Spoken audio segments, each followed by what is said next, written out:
It was wild. Yesterday, I was just, because the offensive line for the Utes is getting all the attention, which is good. I mean, you got to have things dialed into the trenches.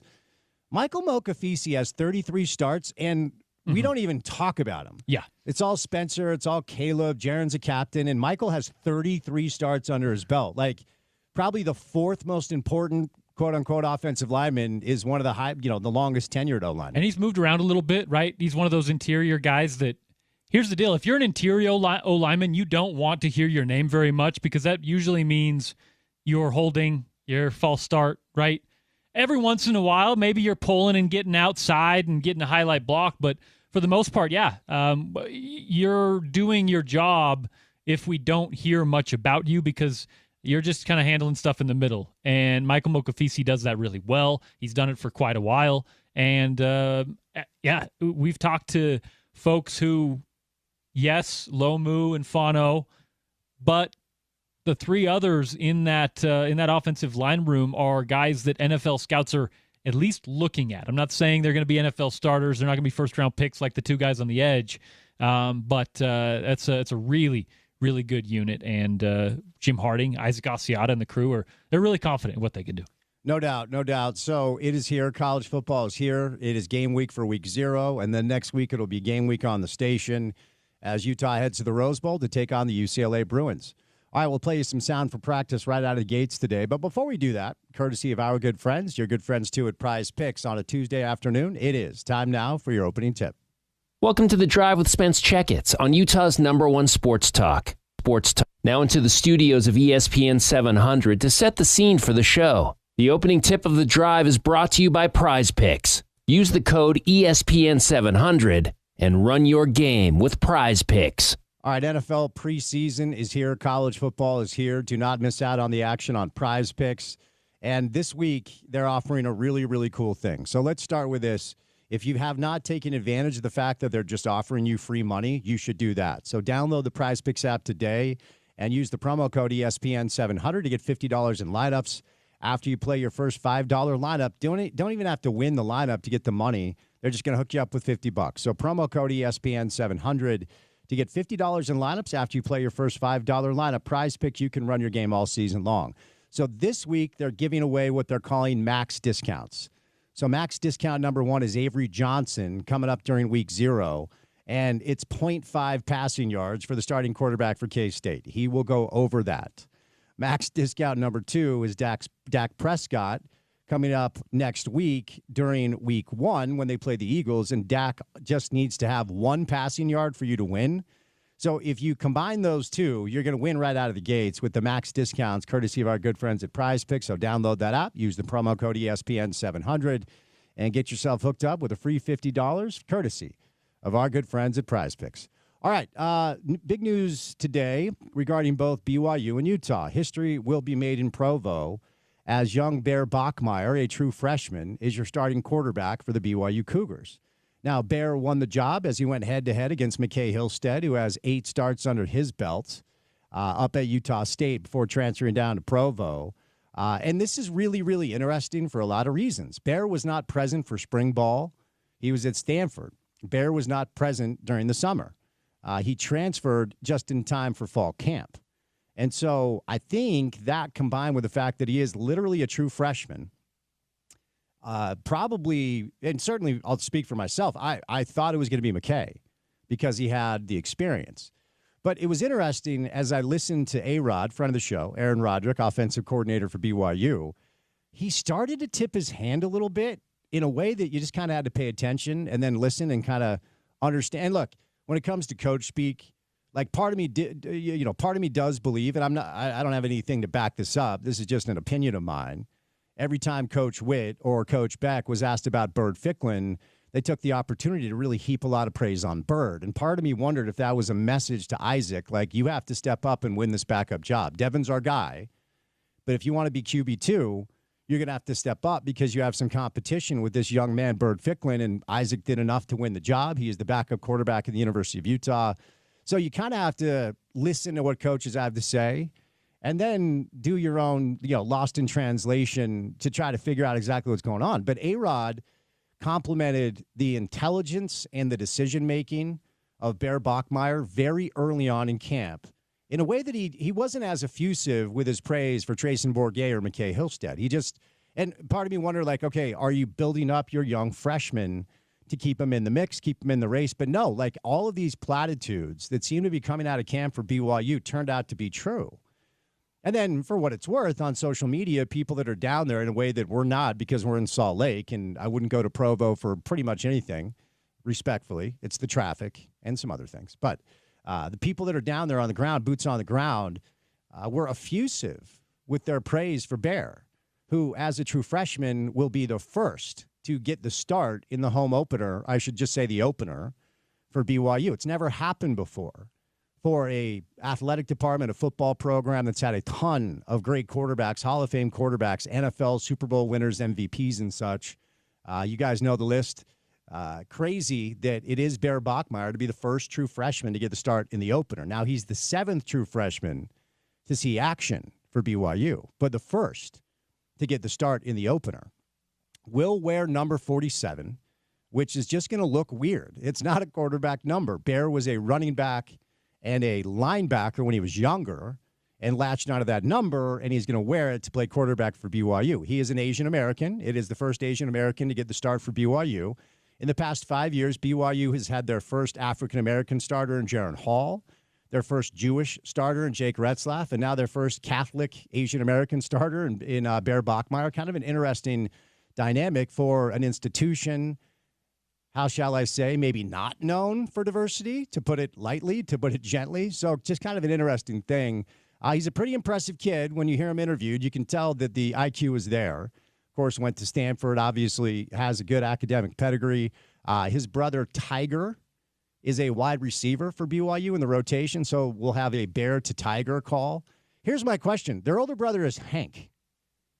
What happened there?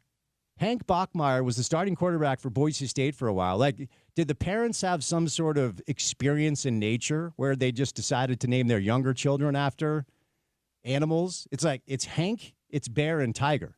They must have had some sort of into the wild experience where they just latched on to animal names. I need to go back and find the media availability. It was early. It might have been even in like right when he got to BYU, but he did answer this question, at least in part.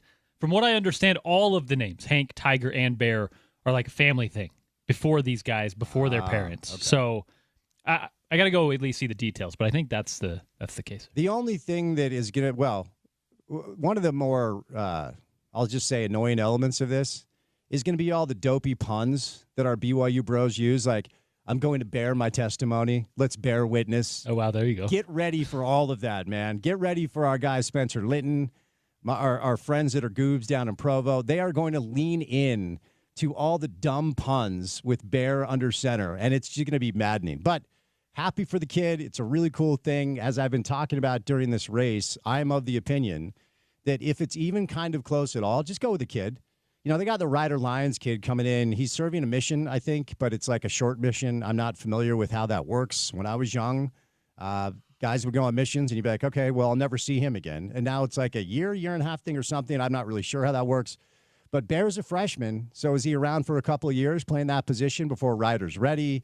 They've got another quarterback on a mission who's going to come home and be in the mix. So if you're a BYU fan, I think you've got to feel pretty good that both the present and the future of that position will be played by very young, talented players. Now, he's never done this before, and just like I've been skeptical about what Devin's going to look like under center in Big 12 play, just because I haven't seen it, I'll be skeptical about what Bear's going to look like as a true freshman.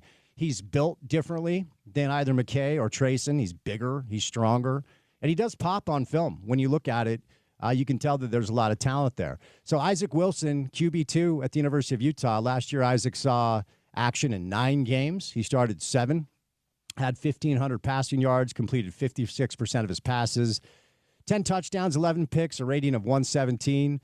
Obviously not awesome numbers. It was a difficult situation, of course, as Cameron just couldn't stay healthy. Isaac was thrust into action probably before he was ready for that stage by his own admission, if you listen to some of his post-game press conference availability. But maybe the blessing in disguise, and certainly did not manifest itself in the moment, but maybe the blessing in disguise of Cameron's health issues is that now Utah has a backup quarterback in the fold that understands Big 12 play, that has Big 12 experience, that's played in 9 games with 7 starts, and was thrust in under some really big lights, and certainly had some moments. I think the narrative is that it was just like a train wreck. It wasn't that. It wasn't good. Needed to be better for Utah to win some games, certainly. But blessing in disguise, Isaac got experience last year. In the case, and I'm knocking on wood, we all want Devin to stay healthy all year long. But in the case that Devin's got to miss a little time or whatever, you should feel good that Isaac Wilson, with the Big 12 experience in his pocket, can step in and play some good football. I feel like, is there an echo going on? Oh, there we go. So there you go. And also, we'll let you hear from Devin Dampier coming up in just a bit. Devin referenced earlier today that at times he has 8 seconds in the pocket behind this offensive line. So for all the attention on the quarterback position, because it is the most important position in this game, you got to feel good about whoever's under center with the big boys up front, giving the quarterbacks that type of time to find their receivers and their weapons. So 2 big pieces of news today. Bear Bachmeier is your starter at Brigham Young, and Isaac Wilson is your backup at the University of Utah. All right, we'll catch a quick break. Coming up on the other side, you'll hear from Coach Witt talking about his decision to not release depth charts to circumvent the mandate that you have to report injuries now, both 3 days prior to the game and 90 minutes prior to kick. Figured our guy would figure out a way to get around it, and he did. We'll let him explain that to you. Let you hear from Devin Dampier talking about that offensive line as well. Then we'll do some NFL with Sean Syed. We'll do some RSL with Pablo Mastroeni, more Utah football with Scott Mitchell, and a bit of everything with Dave Fox. We got a busy Tuesday show, and it's good to have you with us right here on ESPN 700, 92.1 FM. We are proud to be part of Utah's ESPN radio network.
All right, football season is here, and the Utah ESPN Radio Network is getting you ready with 31 days of football presented by Baskin-Robbins.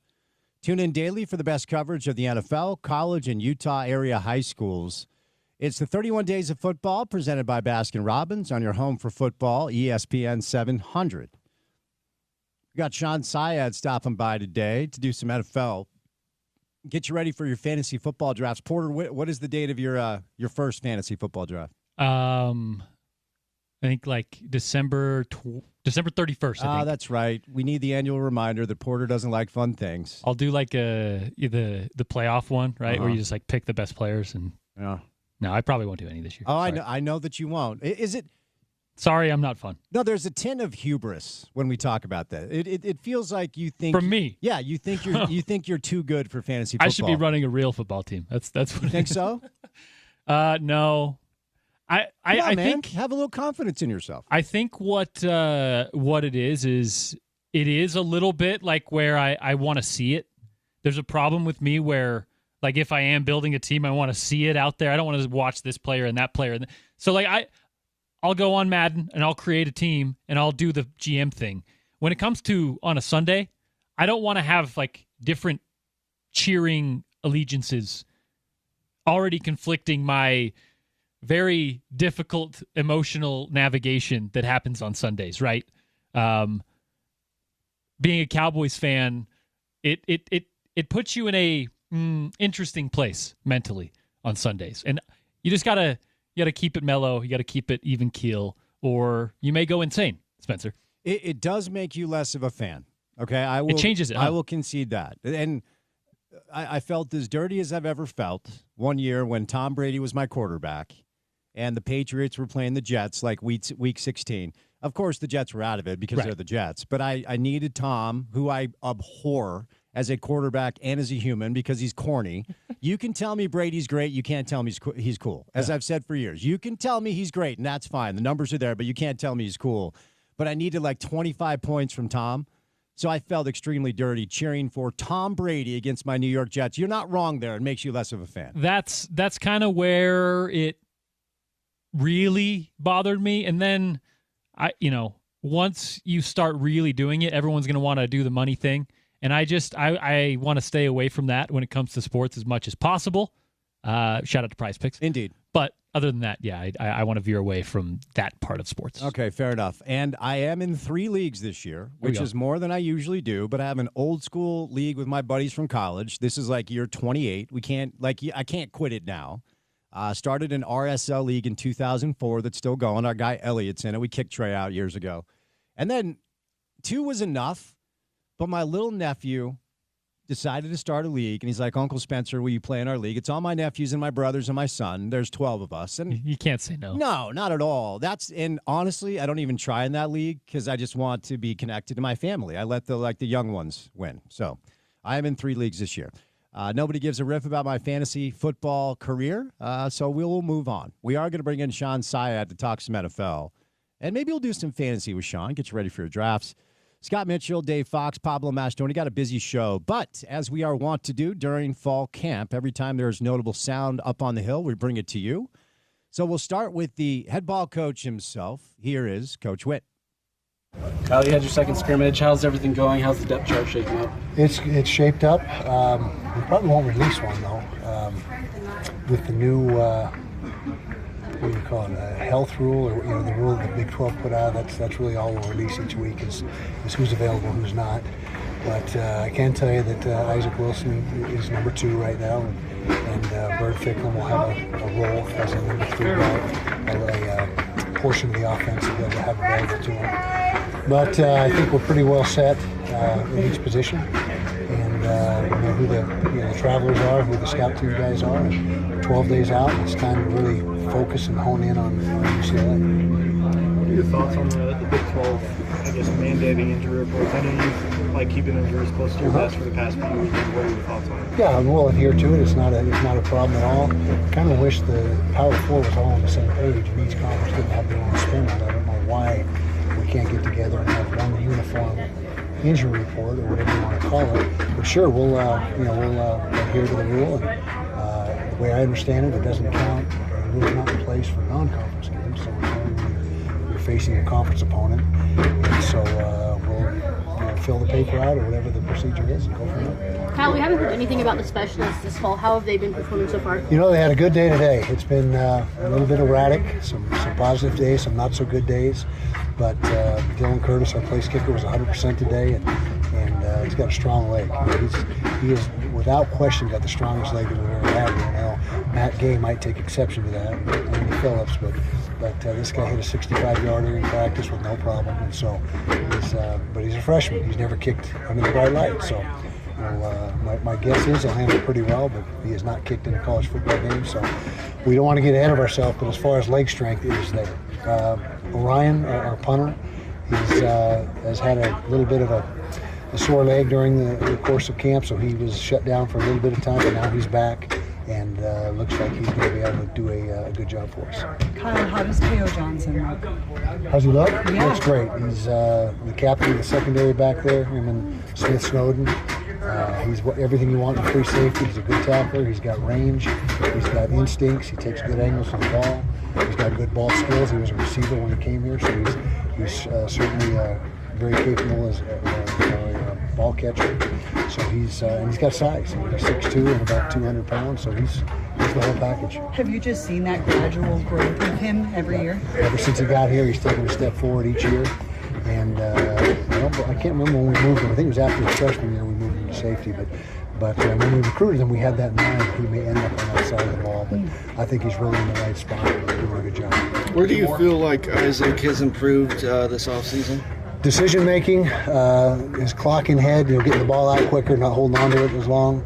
Accuracy, virtually across the board. And really, all those game reps he had last year, are paying dividends now, and that there's really no substitute for game reps, and that's the big thing that we have going for him in that battle against Bert Fickman is he's had reps at this level and Bert had not. How's the wide receiver battle shaking out for you? Good. We know who the guys are, and we feel like we've got 5 or 6 guys who are going to really be in the mix and add to what we're doing. So after we received news, Porter, that the Big 12 was following in lockstep with the ACC, the SEC, and the Big 10, the other 3 P4 conferences, that they would mandate injury reports. And look, there are layers to this. It's not just for transparency. And I would encourage you, and I'll look up the writer to give him the credit. The Athletic did this really, really good deep dive on how these college athletes are being harassed by degenerate gamblers who, decide to mortgage the house to try to double down on a bunch of cash, and then they lose it, and then their lives fall apart. Well, that's a you problem. So what this does, and look, I always point to the interview that Bill did with Cam last year, where I felt like Cam finally was like, I have to talk publicly so people will get off my back. Like, some of the treatment Cam Rising received in our market was embarrassing, if I'm honest, as a result of a young man who just couldn't stay healthy. Not his fault. I mean, it was kind of like when Carlos Boozer was here with the Jazz. Like, he was hurt all the time. And it was frustrating because when he was playing, he was awesome. But what this does away with, well, hopefully what this at least tempers is the harassment that these young men receive from idiots online that decide to gamble. And then 5 minutes before our kick, it's announced that Cam's not playing. It's like, well, wait a second. I know I'm going to lose my shirt. So there are several reasons why this makes sense. But you knew at some point Kyle was going to figure out a way just to circumvent the mandate a little bit. And this is not entirely what that is, but it's something like it. It's gamesmanship from Coach Witt. Well, and it's gamesmanship, but it's also Kyle just not having any real negotiation on knowing that even if it's a slight edge, even if it's a millimeter, even if it's a centimeter, he's going to play by the rules, play by the book, but only right up to the line, right? There's a language in the Big 12 injury report that says probable. It says questionable, right? And for Kyle Whittingham, I almost jokingly, right when the Big 12 released that, I tweeted out, I can't wait for Coach Witt to put questionable and probable on every player on the roster and just call it good, right? Because technically, well, any one of them could or could not play. Yeah, you could do that, right? we might see that. I was kind of joking there, but it's something where Kyle is not going to tip his hand if he doesn't have to, and especially when it's not uniform across the country, he's going to only go right up to the line that he has to and that he's asked to. What it does is it puts the onus, it puts the responsibility now on the schools, on the conference, rather than those players, which I do like. But yeah, to think that Kyle, the guy who runs his heaviest, slowest player out on substitution shifts when the play clock is running out, to think that he's not going to try to find every little inch, every little advantage, whether you think it's an advantage or not, whether it is an advantage or not, he's gonna try it, right? And if he can go into a game with the opponent not totally knowing who is playing, he's going to find a way to give them less clarity on that other side. I will miss the depth charts, though. I enjoy when we receive the depth charts. I mean, I understand that it's not important what we get. It's more important for Utah football to win games. Right. But at least it gives you an idea of where they're at a little bit. Now none of us are going to know week to week. My favorite part was that it may have been last year or the year before. We were all just clamoring for a depth chart. I think it was after the pandemic. There had been no football forever. And Kyle just released one that said "or" next to like every position. Yep. Mm-hmm. Kind of the same story, right? Like you're going to get what the letter of the law says. Kyle's not going to give you more, and you shouldn't expect it. And it's not like a personal dig. It's not because he's trying to be rude or funny. It's just because he's doing his job and then letting everything else to someone else.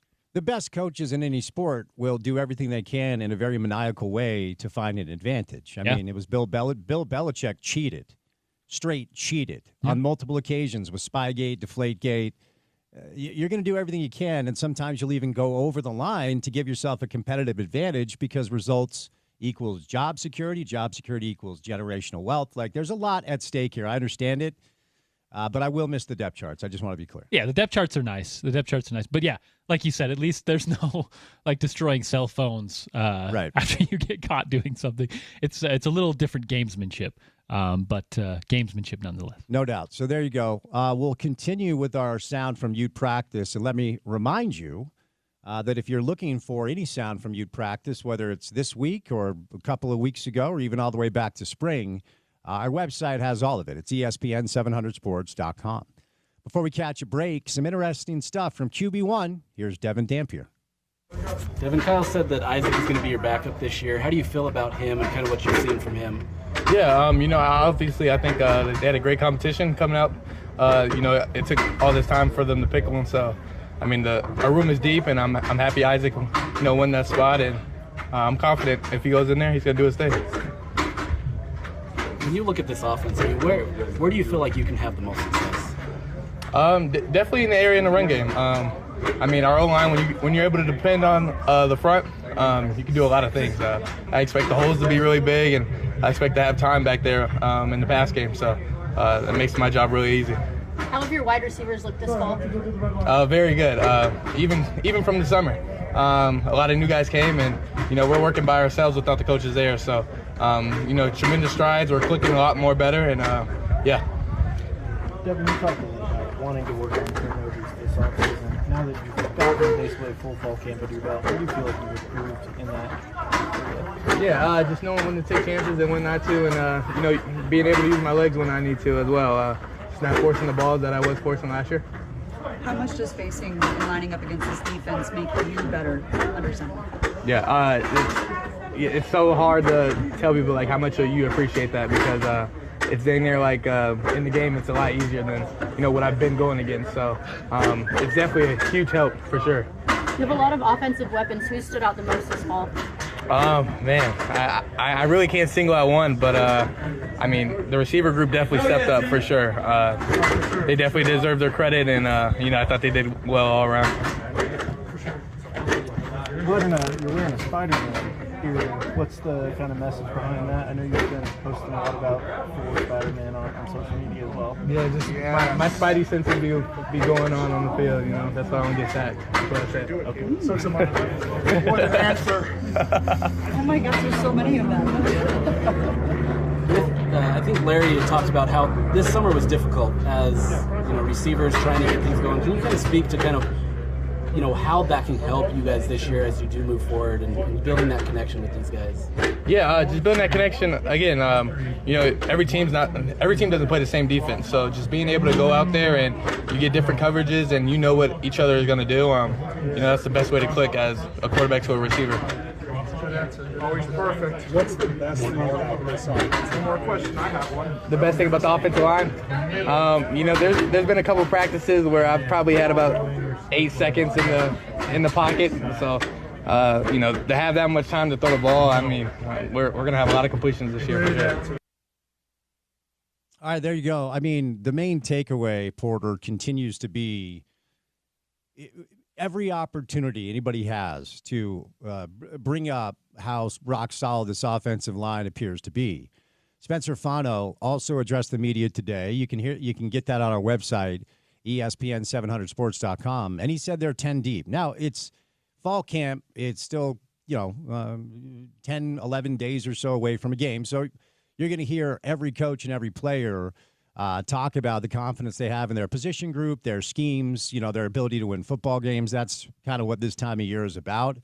And that's why sometimes I'll just kind of roll my eyes. Like, okay, one of the things I always kind of get a kick out of is like, oh, this team has, 48 returning starters, but they were horrible a year ago. But maybe you don't want all of those players back if you were bad a year ago.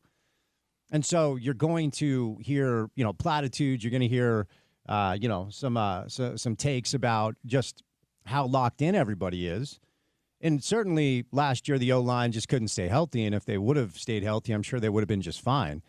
But when you hear a quarterback say at times he has 8 seconds in the pocket. Now, here's the other thing. They're not scrimmaging against Cal State Fullerton. They're scrimmaging against a Utah defense that is, projected and anticipated to be one of the top 2 or 3 defenses in the conference and was a year ago. But if those big boys are keeping the Utah front off of Devin for 7-8 seconds at a time here or there, I don't even know what to say about that. Obviously, that's beneficial for Devin or Isaac or Wayshawn or Naquari or whoever it is. Yeah.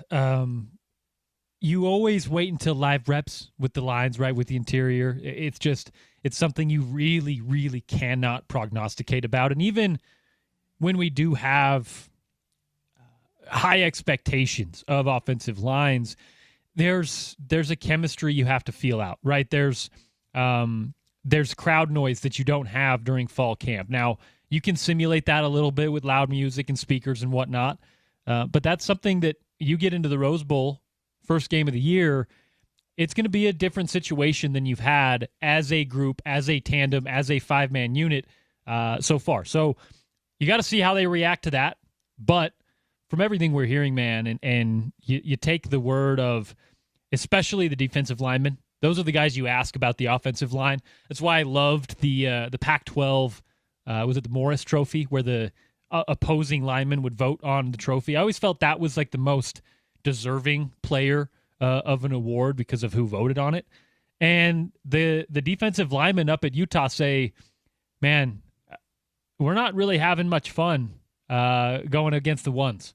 And that's what you want to hear. They're not getting the quarterback much. They're not they're not creating a lot of havoc plays. Now, yeah, you blow the whistle when anyone touches Devin Dampier, but to be sitting back there and to be comfortable behind that unit long before you've ever kicked off, that's a good sign for Devin Dampier and the Utes. For sure. All right, we will catch a break. We have more Utah football coming up in just a bit. Scott Mitchell joins us in the 4 o'clock hour. Dave Fox will be live in studio. After Scott stops by, I'll be on TV with Dave tonight at 10:35 on KMYU. We call it 5 Questions with Spence. And don't forget, Pablo Mastroeni will be our guest at 3:30 as RSL is back in action with a massive home match in Sandy on Saturday against Minnesota. As a result of dropping a couple of games on the road to New York and Charlotte, RSL finds themselves below the playoff line. So I'll characterize Saturday as a must-win, man, if they want to get into the MLS playoffs and make some noise. So Pablo will stop by. But coming up on the other side, a myriad of NFL topics to get to. The final weekend of the preseason comes your way starting on Thursday, goes throughout Monday night, and then week 1 will start on September the 4th with a Thursday night battle between Dallas and Philly. So we'll bring in Sean Syed coming up on the other side of a Tuesday edition of The Drive. And as always, it's good to have you along for the ride right here on ESPN 700.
All right, about 30 minutes from now, we'll bring in Pablo Mastroeni to do a little RSL. RSL has dropped 2 straight matches, and they're back at home coming up against Minnesota. It is a must-win if they want to qualify for the MLS playoffs. We will bring in Scott Mitchell today, one of the best to ever do it at the University of Utah, longtime NFL quarterback. Dave Fox stops by a little bit later on as well.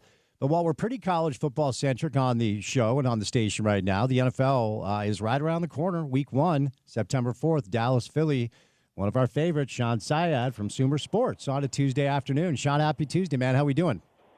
Spencer, I mean, I cannot tell you how excited I am that the NFL season is here. I know a lot of college football stuff going on a little bit sooner, but no one can tell me that the season isn't here anymore. Yep, I'm with you, man. I'm with you. Excited for pro football. We're the home of the University of Utah, so we do a lot of college. But let's get into it. Let's get right to it. So we'll start with some of the quarterback announcements that have been made. Your take on the Colts going with Daniel Jones over Anthony Richardson. Hello, Sean. Spencer, yeah, sorry. I think that there's a little bit of struggles there with really kind of in line with the struggles in Indianapolis. I'm almost just sad about the situation overall where you have Anthony Richardson, of course, comes into the league with so little experience. And the tough part is the NFL, it's not a developmental league. You do not come into this league as a quarterback and get chance after chance after chance. So I personally think, Daniel Jones, we know a lot about Daniel Jones. We've seen him play a lot. We've seen him have some good times for a season in New York. I think that I would be surprised if Anthony Richardson doesn't get any starts through the entire season. So I don't think his story is totally over, but it's so tough when you have the just incentives of the league where the head coach and the GM, of course, you're going to have to do everything you can to win right now. You can't always have this 3-year quarterback plan where you're taking someone with so little experience. So between Anthony Richardson and, of course, a different situation, but with Trey Lance as well, I think it probably will lead to, teams being discouraged, I think, to drafting some of those really, really just high-end physical tool-type quarterbacks that are inexperienced. And maybe it's time to move off of we can turn everyone into Josh Allen. Josh Allen is really a generational quarterback in so many ways. So, again, I'm sad about the situation. I want Anthony Richardson to be good at football. I think that if not good at football, but just a quality starter in this league, because I think his ceiling could be so high. Unfortunately, the league is so much about your consistency, snap after snap after snap, and it seems like he hasn't shown Shane Steichen and the Colts enough of that yet. So, while I do think Richardson will have some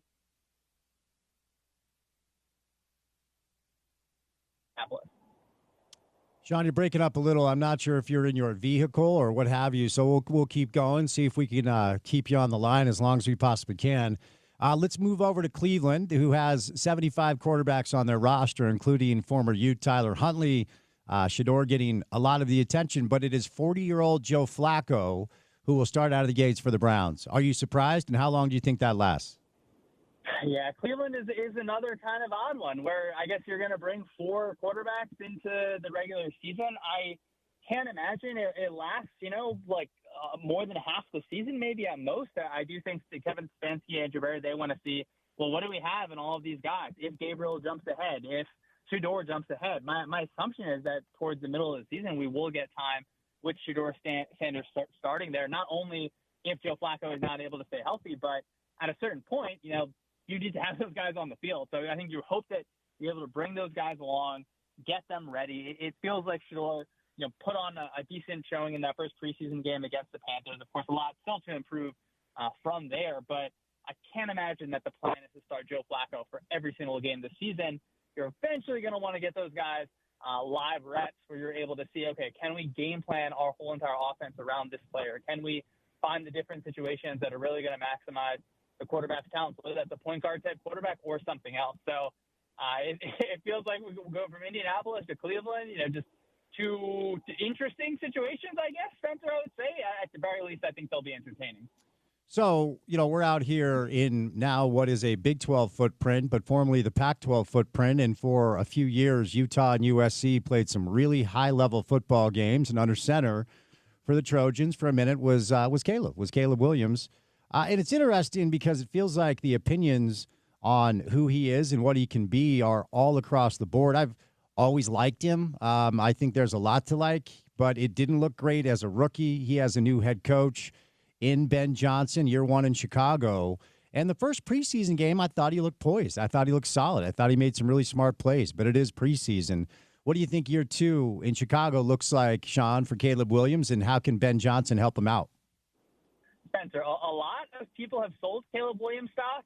I maybe at some points during last season have sold it, but I think I'm just back buying in, and I don't want to push too much where this is a preseason game. What are we really looking at? But I made this little video. It's on Sumer Sports YouTube and my Twitter at Science Schemes, but you can just see the details of the offense look so much cleaner than last season, and that's something I really look for in preseason when I'm reviewing the film. You're not having the exact game plan, or you're not always getting the most disguised look. But against the Bills, there were some disguised looks, and Caleb's eyes are going exactly where they need to be.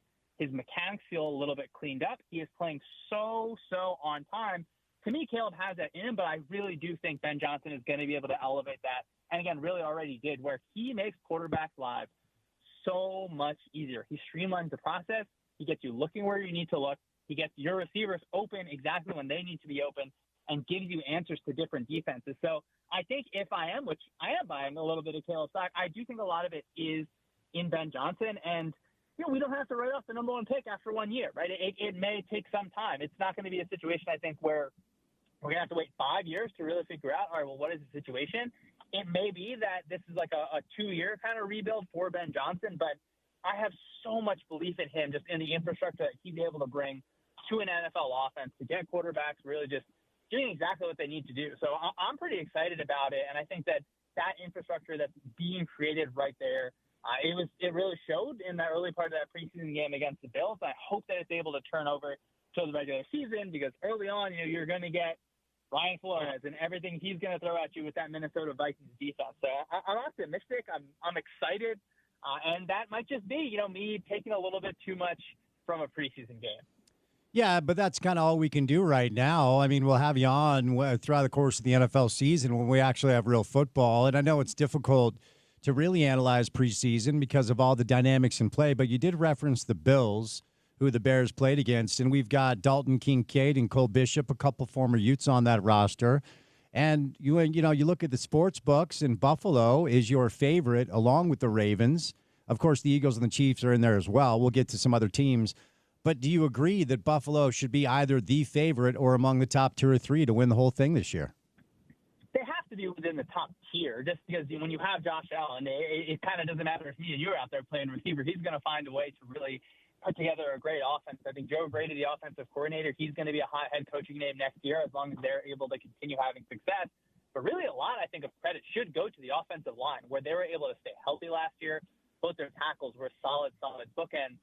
I probably would have the Ravens over the Bills heading into the season because of just some concerns, I think, on the defensive end for Buffalo. I'm interested to see how many of those pass rushers are really going to be positive impact-type players. I worry a little bit just, at the safety spot, are you going to be able to have consistent, healthy play that is able to cause just an impact? And as a defense to an awesome quarterback, you do have to do a little bit less, really, because the offense is able to carry things so much. I don't think the Bills are going to be in a situation where, for example, the Bengals were last year, where it's like a historic offense and then a defense that seemingly just can't stop anyone. But I feel like because of just that defensive kind of drop off a little bit, maybe a little bit of the just pass catchers overall in Buffalo, I think they're having Gabe Davis in for just like a meeting there. Maybe they'll bring him back and he's able to kind of spark that as well. But I don't want to bet against Josh Allen, but it feels to me like, the Ravens are really a team, I think, that I lean a little bit more towards than them.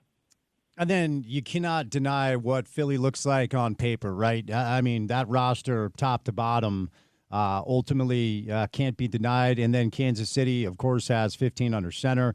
So if you look at the odds, Sean, and I know you have, it's Buffalo, it's Baltimore, it's Philly, it's Kansas City, and then there's a big gap between those 4 and everybody else. Do you believe the Super Bowl winner will come from those 4 teams this year? And, it's easy to say yes, probably. I do want to think about the San Francisco 49ers just a little bit more, I think, this year, where you have a situation where they were able to put together like pretty much a top 10 offense without staying healthy. And I think Kyle Shanahan overall as an offensive play caller has now become a little bit underrated.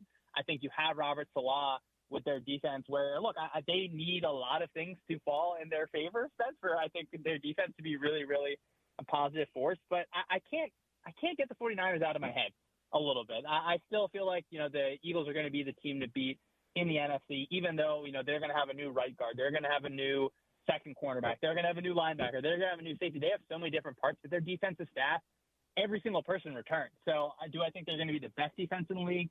Maybe not, but I do feel like that's going to be such a tough unit. And in the NFC as well, I think I'm maybe thinking a little bit more about the Packers too, where I feel like they were kind of fun on defense last year, where they're able to generate a bunch of turnovers. Maybe everyone, jumped on the Jordan Love train 1 year early, and maybe it's that next season where he's really able to make the jump and make a contention for that MVP type season. If I asked you to pick one team, and I know you referenced the Niners, and maybe that's the answer. Of course, Detroit has a tremendous amount of changeover on the coaching staff. Jordan Love played his college ball up in Logan at Utah State. The Packers are in the mix. The Commanders are in the mix. The Rams and the Bengals have the same odds as the Niners. So if I took the Bills, Ravens, Eagles, and Chiefs off the board and said who else outside of those four do you think can genuinely win the thing, where would you go and why? Yeah, I mean, I think the Packers are definitely one of them, as I kind of mentioned. The 49ers feel like good ones, both ones obviously I just mentioned.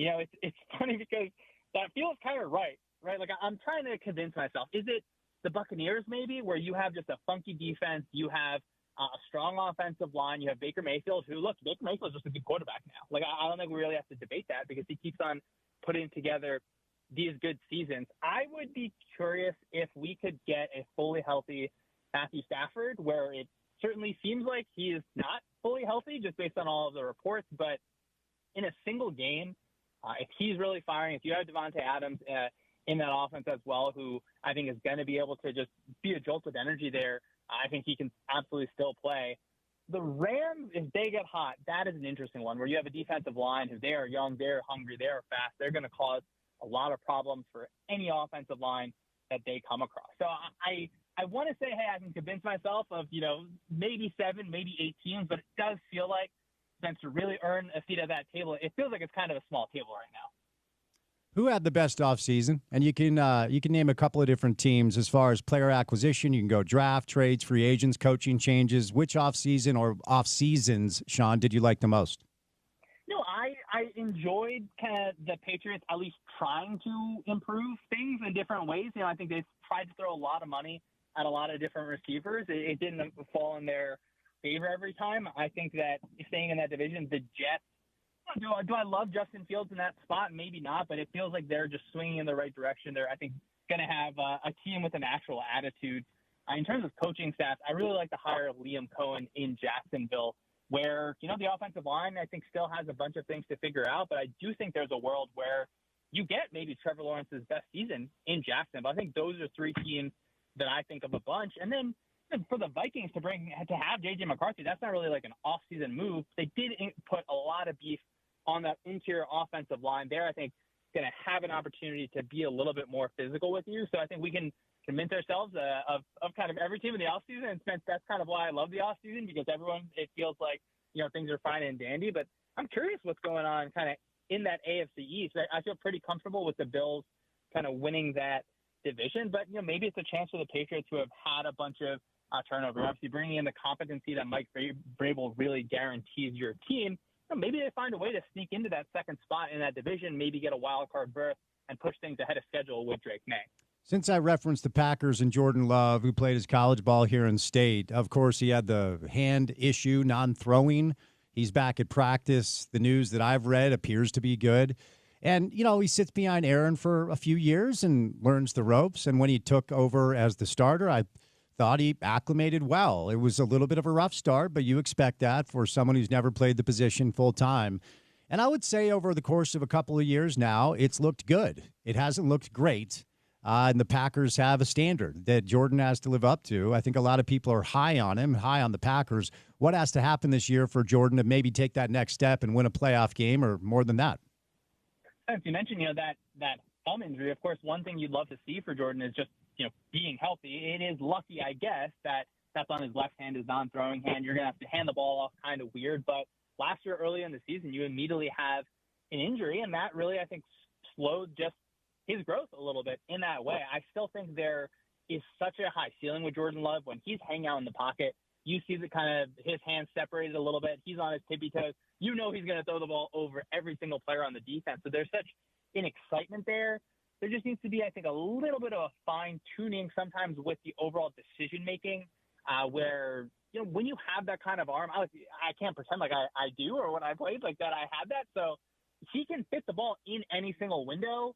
I think too many times, that kind of brashness will lead to a negative play. So I think he's going to continue to find ways to play within the offense, to be really comfortable, to push that, just turnover-worthy play number down a little bit. And I'd be curious, is it a time where you're able to see just a few more scrambles in those situations where, hey, there's no one open? And, of course, mentioned, you want to stay healthy, so you want to get down. But maybe you're able to make the defense pay because defenses are going to play. They're going to challenge your receivers, and one way to get defenses out of that kind of look is if you're able to scramble and take off when none of the defenders are looking at you, that can be a really, really big positive. So I'm a firm believer in Matt LaFleur, in what he has put together in that offense in Green Bay. Do I love the fact that it kind of seems sometimes like they don't have a number one receiver? Maybe not, but it feels like all the parts are there for Jordan Love. As long as you're able to stay healthy, be able to play within the offense, that you can still get some of those huge splash plays that are just going to be so exciting this season. Let's stick with some local flavor. Zach Wilson played his college ball at Brigham Young, and my New York Jets took a big risk, and it didn't work for Zach. It didn't work for the Jets. Spends a minute down in Denver, and now he lands in Miami. And if preseason is any indication, Sean, it looks like he will be QB2 for the Dolphins. And, of course, if you know the history of Tua, who I love Tua when he's healthy, there's a good chance they're going to need Zach, maybe even for more than a handful of games this year, depending on the health of Tua Tagovailoa. Do you leave some sort of space for like a second chance Baker Mayfield type resurrection for Zach down in Miami? I feel like at this point in NFL history, we have to leave it like a second window potential for every single quarterback. It stinks, right? Like, there's a chance that Justin Fields is able to emerge with the Jets. Do I think it's a high likelihood? Maybe not. Like, there's a chance that in a few years we're talking about Anthony Richardson on a different team and a different offense. I think the Baker Mayfield story is sort of beautiful. I would maybe be surprised if Zach Wilson is able to pull that off. But when you have an offense that if he can figure out ways to use those creative arm angles that I know that everyone listening to this really, really loved watching him use in college. If you're able to get a new play really well on time, if you can get him anticipating things, throwing things before that they're able to happen, maybe look at Mike McDaniel as a person that's able to just kind of improve things. Because I'm it's unfortunate, but I think important that you mentioned that, Tua has unfortunately just missed games at points across his career, and there's a real chance that we see Zach Wilson. So the same way talking about the Anthony Richardson situation at the top, Richardson's probably going to have a chance. There's a decent percentage that we're going to see Zach Wilson take, important game snaps. And so it feels like this is, the time for him to at least try to be able to make that jump and maybe down the line be able to challenge to be a starter again in this league. Jackson Dart did not play his college ball here, but he cut his teeth here as a historically special high school quarterback at Corner Canyon. Then went to Southern Cal. Obviously, we know the story from there. Transfer down to Ole Miss and lands with the New York Giants. Russell Wilson appears to be QB1, but every time Jackson has received opportunities in the preseason, he's shown that he might be ready sooner than most people believe. Do you think we'll see him as a starter this season, or is the plan just learn from Russ and go from there? I think we'll see him at some point this season. I am kind of, it's good that he has showed that he is, I think, can shoulder some of the load with the offense overall in preseason. Of course, the usual caveats about, it's preseason, the defenses look like this, the offenses look like that. But thinking about the team and the makeup, the situation overall, it seems like, Dable and Shane, the head coach and GM there, I think they have the season guaranteed, or maybe not even guaranteed, but I think that they're feeling a little bit of heat there. So you kind of know what you have in Russell Wilson, and Russell Wilson is going to throw the ball down the field. He's going to throw it high, and you hope that it ends up in Malik Neighbors' hands. But if you get Jackson Dart in there and he starts to be really encouraging, maybe the ownership looks at that and says, okay, Brian Dable is able to build a confident offense and can hopefully get the most out of this quarterback. Let's continue to have him just have more chances at the apple, give them another season. So it's always funny when I look at it where it's like, who's the best player? Who's the best player right now? I think Dart is going to have a little bit of way to go. When you look at some of his college film, he can make like a first throw more like with anyone, but when you get to that second, that third, that fourth, that kind of off reaction type situation, he's definitely athletic enough to move around. I think when things get muddy, sometimes, things fall off. So maybe this is a situation where it takes just, 4 weeks to get, acclimated to things a little bit more, and then you're able to get it just in the game, because that is so tough when we have maybe more than 32 quarterbacks in the league that can show something on the field. There's unfortunately only 32 teams playing. So if you're Jackson Dart, you hope that you're able to continue to grow, continue to stay in the playbook, continue to learn the reads, continue to see the situations in practice where, hey, what we want to achieve is maybe not there right now. Can I create something outside of that? So I'm definitely intrigued by the Jackson Dart experiment and what could happen in New York there. I'm a Northeast boy from a big family, and we are split between the Jets and the Giants. Here's my question, Sean. If you combine the Jets and the Giants roster, would they make the playoffs? This is an awesome one. I grew up in the Northeast as well. I think the defense would be super, super fun. It would have like that awesome defensive line from the Giants. You'd have, I think, a decent level of linebackers. You'd have a fun secondary, of course, with Sauce Gardner. I think the Jets' offensive line will be at least intriguing. I think Malik Neighbors and Garrett Wilson together would be so, so fun. Maybe it depends. Hey, are you playing in the NFC East or are you playing in the AFC East? I think maybe you have a better chance of sneaking on through the AFC East. I think with that offensive line talent, unfortunately, it still comes down to the quarterback. And I feel like for that reason, maybe I'd be out. But it would be really fun. And hey, maybe we say in week 8, let's combine these guys. The idea of Malik Neighbors on one side and Garrett Wilson on the other side is really, really fun to me. I think all those guys in the D-line, you throw Quentin Williams from the Jets on the Giants defensive line. I don't know how many offensive lines want to deal with that problem.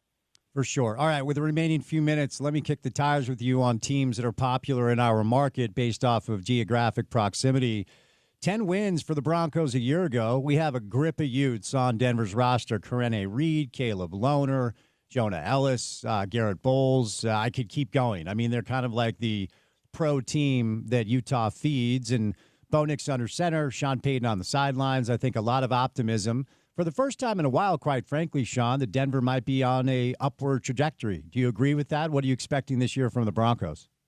Yeah, I think Denver should enter the season with the absolute hopes to get back into the playoffs and really be able to at least get that wild card again. Now, do I think they're going to challenge the Chiefs? Maybe not, but I was really excited with just the offense that Sean Payton put together with Bo Nix, where maybe I wasn't as high on Bo Nix as some other people, but I'm just surprised when I watch their games. Sean Payton gets the defense to do exactly what he wants. He almost doesn't let the defense play on their own tempo. He's going to force you into exactly the look that he wants to get the exact receiver in the exact spot. I think Sean Payton's going to be able to continue to do that. And their defense, it's so fun. I do think there's a little bit of the additions of Hufanga and Greenlaw coming from San Francisco. Are they going to be able to stay healthy? Maybe the odds say they're not going to be able to. But the defense, it almost doesn't have to be too crazy. They are more talented than you in so many spots. They can just send 4 pass rushers. They don't even have to send an extra guy. Now we also have Pat Surtain there just absolutely locking things down. So I have to think if you're a Broncos fan, you should feel like even in a tough conference overall, a tough division as well, that you should be a wild card team. And it is exciting to think that the Broncos have sort of earned their way back in there. As a result of their move to Vegas, the closest team to us now in proximity is the Raiders, the Vegas Raiders. Of course, Pete Carroll, longtime college coach in the Pac-12 footprint, and of course went up to Seattle where he was a Super Bowl winner. They bring in Geno Smith.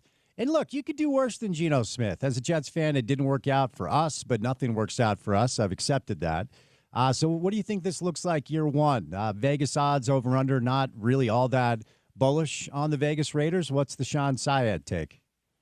Can't you just imagine, the Pete Carroll, just all of the fun that he's had, and you get a situation where, I don't know, some crazy down to the wire, last play on the goal line, the Raiders are able to stop him. You sneak out a win. You sneak out a win here, a win there. I think that I really like Geno Smith as a quarterback. So to think that he is your quarterback is a situation where that can be a positive force. I think you have some legitimate questions along the offensive line. Brock Bowers, he's an absolute force. I don't want to say it after one season, but if he keeps on doing that, he might just be the best tight end ever based on statistics at the end of the run, considering how many targets alone that he had.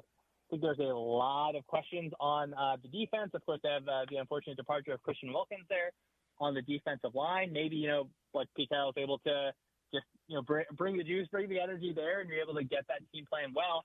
I do think I'm super interested in what Chip Kelly brings, where his offense with Ohio State and really even UCLA before that, it was super fun, Spence. You're going to see guys running in all sorts of different directions that you're not sure if the person's doing the right thing. Some receiver is going to go and block someone on the opposite side of the field. So it's interesting where there is the potential, I think, for them to overachieve, where maybe Chip Kelly is just, he's learned from his stint in the NFL. He's had a bunch of seasons in college to really smooth things out. Smith's able to continue to be a strong quarterback where you have a passing game that can go through Brock Bowers. Maybe you steal some wins on the defensive side of the ball with Pete Carroll. So I might not be super high on them, but you can absolutely tell yourself a story that this Raiders team can be really, really feisty in year one with Pete Carroll.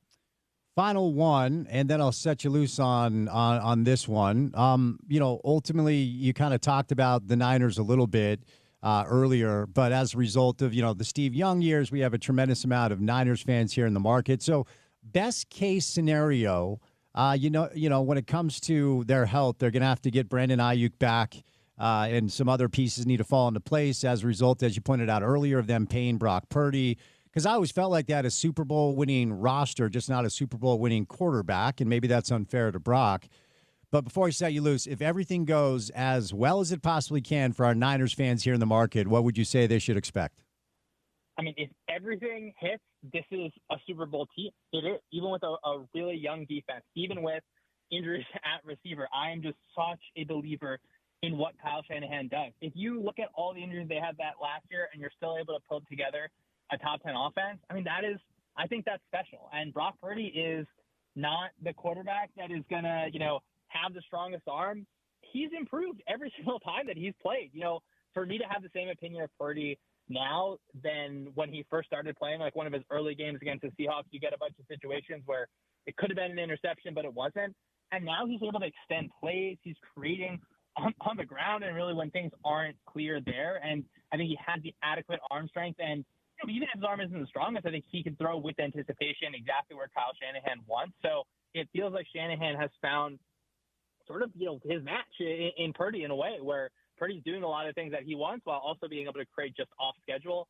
I'm always going to be a little bit concerned where I hope Christian McCaffrey is able to stay fully healthy because he creates just such a problem for the defense. You can't cover him with a linebacker. He's going to be able to run by so many of your players, and you're hopefully able to have Trent Williams at left tackle, where when Trent Williams is off the field, the offense looks and feels a whole lot different. So I do think that their ceiling is a Super Bowl team. Is that their most likely outcome? Maybe not. But when you have a Super Bowl that's going to be at their home stadium, I think it'd be a fun story if you're able to get them playing there on Super Sunday. Where can people go get all your work, Sean?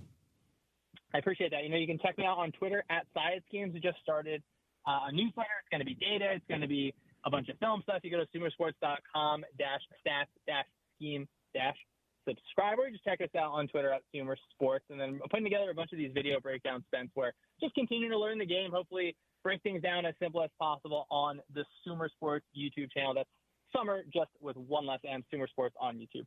Sean, thank you, my friend. Be well. We'll get you back on soon. Football's back. Great time of year. Appreciate it. Thanks so much. We'll talk soon. All right, Sean Syed covers the NFL for our friends at Sumer Sports. Get all of his work, as he referenced, up on his Twitter page. At Syed Schemes is where you find him. Week 1, right around the corner. Some good stuff. So stay tuned for Dallas and Philly on September the 4th, a full Week 1 slate ahead. Like any good coach, it's time to update the game plan for a healthy green lawn. As the hot weather continues this month, make sure you're using IFA Step 3 Summer Lawn Food. For healthy turf that stays green in every season, IFA Step 3 Lawn Food. It's the ultimate lawn owner power move with our good friends at IFA. All right, Porter, I'm going to my back pocket. Do you know what I'm about to pull out of my back pocket? An Uncrustable. Nope. Good guess. Already ate the Uncrustable. It's a red card. I'm pulling out a red card. I've given Pablo Mastroianni a straight red. Oh, wow. We are ejecting him. We are removing him from the rundown, and we are replacing him with Brian Dunseth. So I've given Pablo a red. It's a decent trade. I think Pablo's a little stronger on the defensive side. Dunny's probably a little quicker, I think, still. Well, and also Dunny will be probably in a better mood. And if I'm Pablo, I'm grumpy right now for sure. Okay. So we'll bring in Brian Dunseth coming up on the other side to do a little soccer. He's better on the wings? Well, I don't know. I think Pablo's a little bit younger than Dunny. And look, I don't want to run our guy down. Pablo is in excellent shape. Dunny has 3 boys. He's in the thick of it. So I think at this point, if I'm drafting a soccer team, I probably draft Pablo first. Pablo's still like in soccer shape. Dunny's in like hiking shape, like me. It's a different thing. It's a different thing. So if we needed like a center back, I'd go Dunny, but every other position, I'd probably go Pablo. Okay. But Pablo has been given a straight red, and Dunny will join us coming up next on a Tuesday edition of the show right here on ESPN 700.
All right, Scott Mitchell is going to join us today. We'll get you ready for the opener for Utah football, talk about the latest in the landscape of the Big 12. Dave Fox will roll by as well.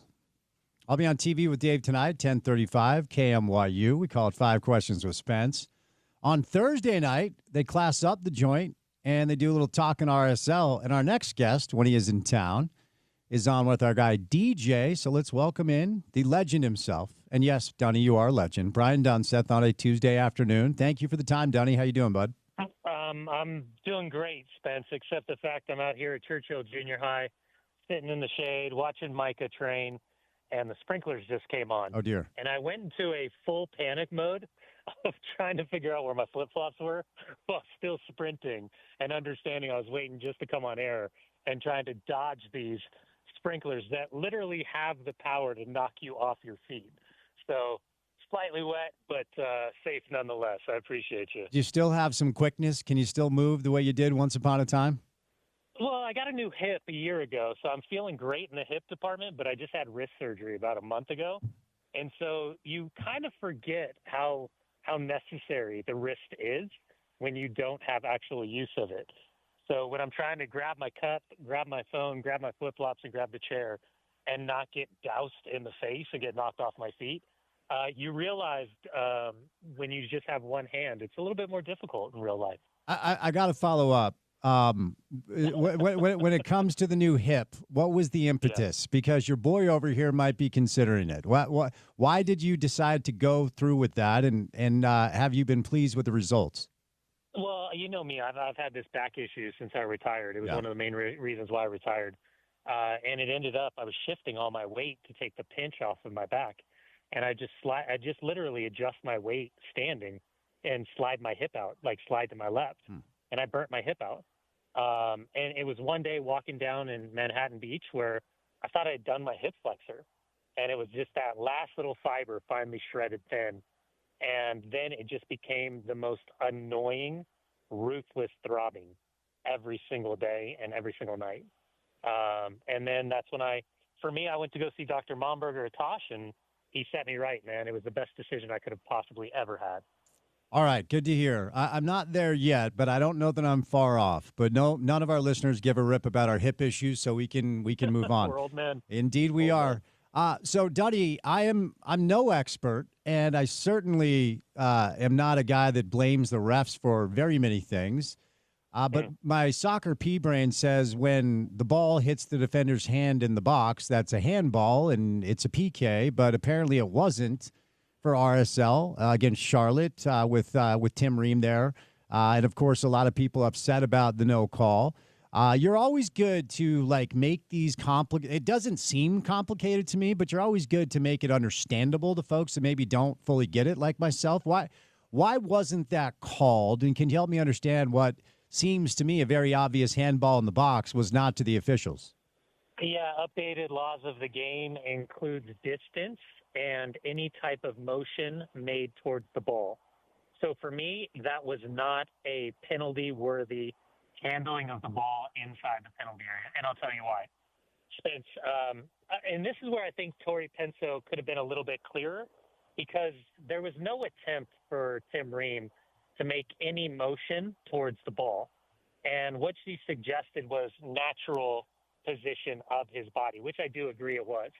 But what we wanted to see was situations like this where it's a hopeful cross. It's not a cross with purpose. It's not trying to pick out an open man. And a defender who has no other options. He's not making himself unnaturally bigger. That is a natural defending position. The ball comes off his arm. What they have adjusted for was the distance in which the ball is struck and then hits the defender's hand inside the box or his arm inside the box. And that's usually a meter, a yard or so. And that's been kind of the struggle of the consistency of a call like that continuously being made. I had the same call, the exact same situation up in Portland last Saturday, later that evening. And I didn't think that was a penalty-worthy ball coming off the arm. Maybe Spence, this is because I'm an old center back, and I don't like the law being updated. And what we were seeing is just these attacking players whipping balls into the box to try to purposefully hit defenders' arms. So then the referee would be like, well, hit your arm, penalty.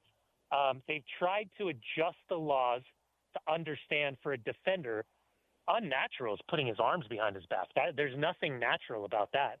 So they've tried to allow defenders to have a more natural position. And for Tim Ream, he's not making any attempt to make himself bigger. He's not making any attempt to play the ball.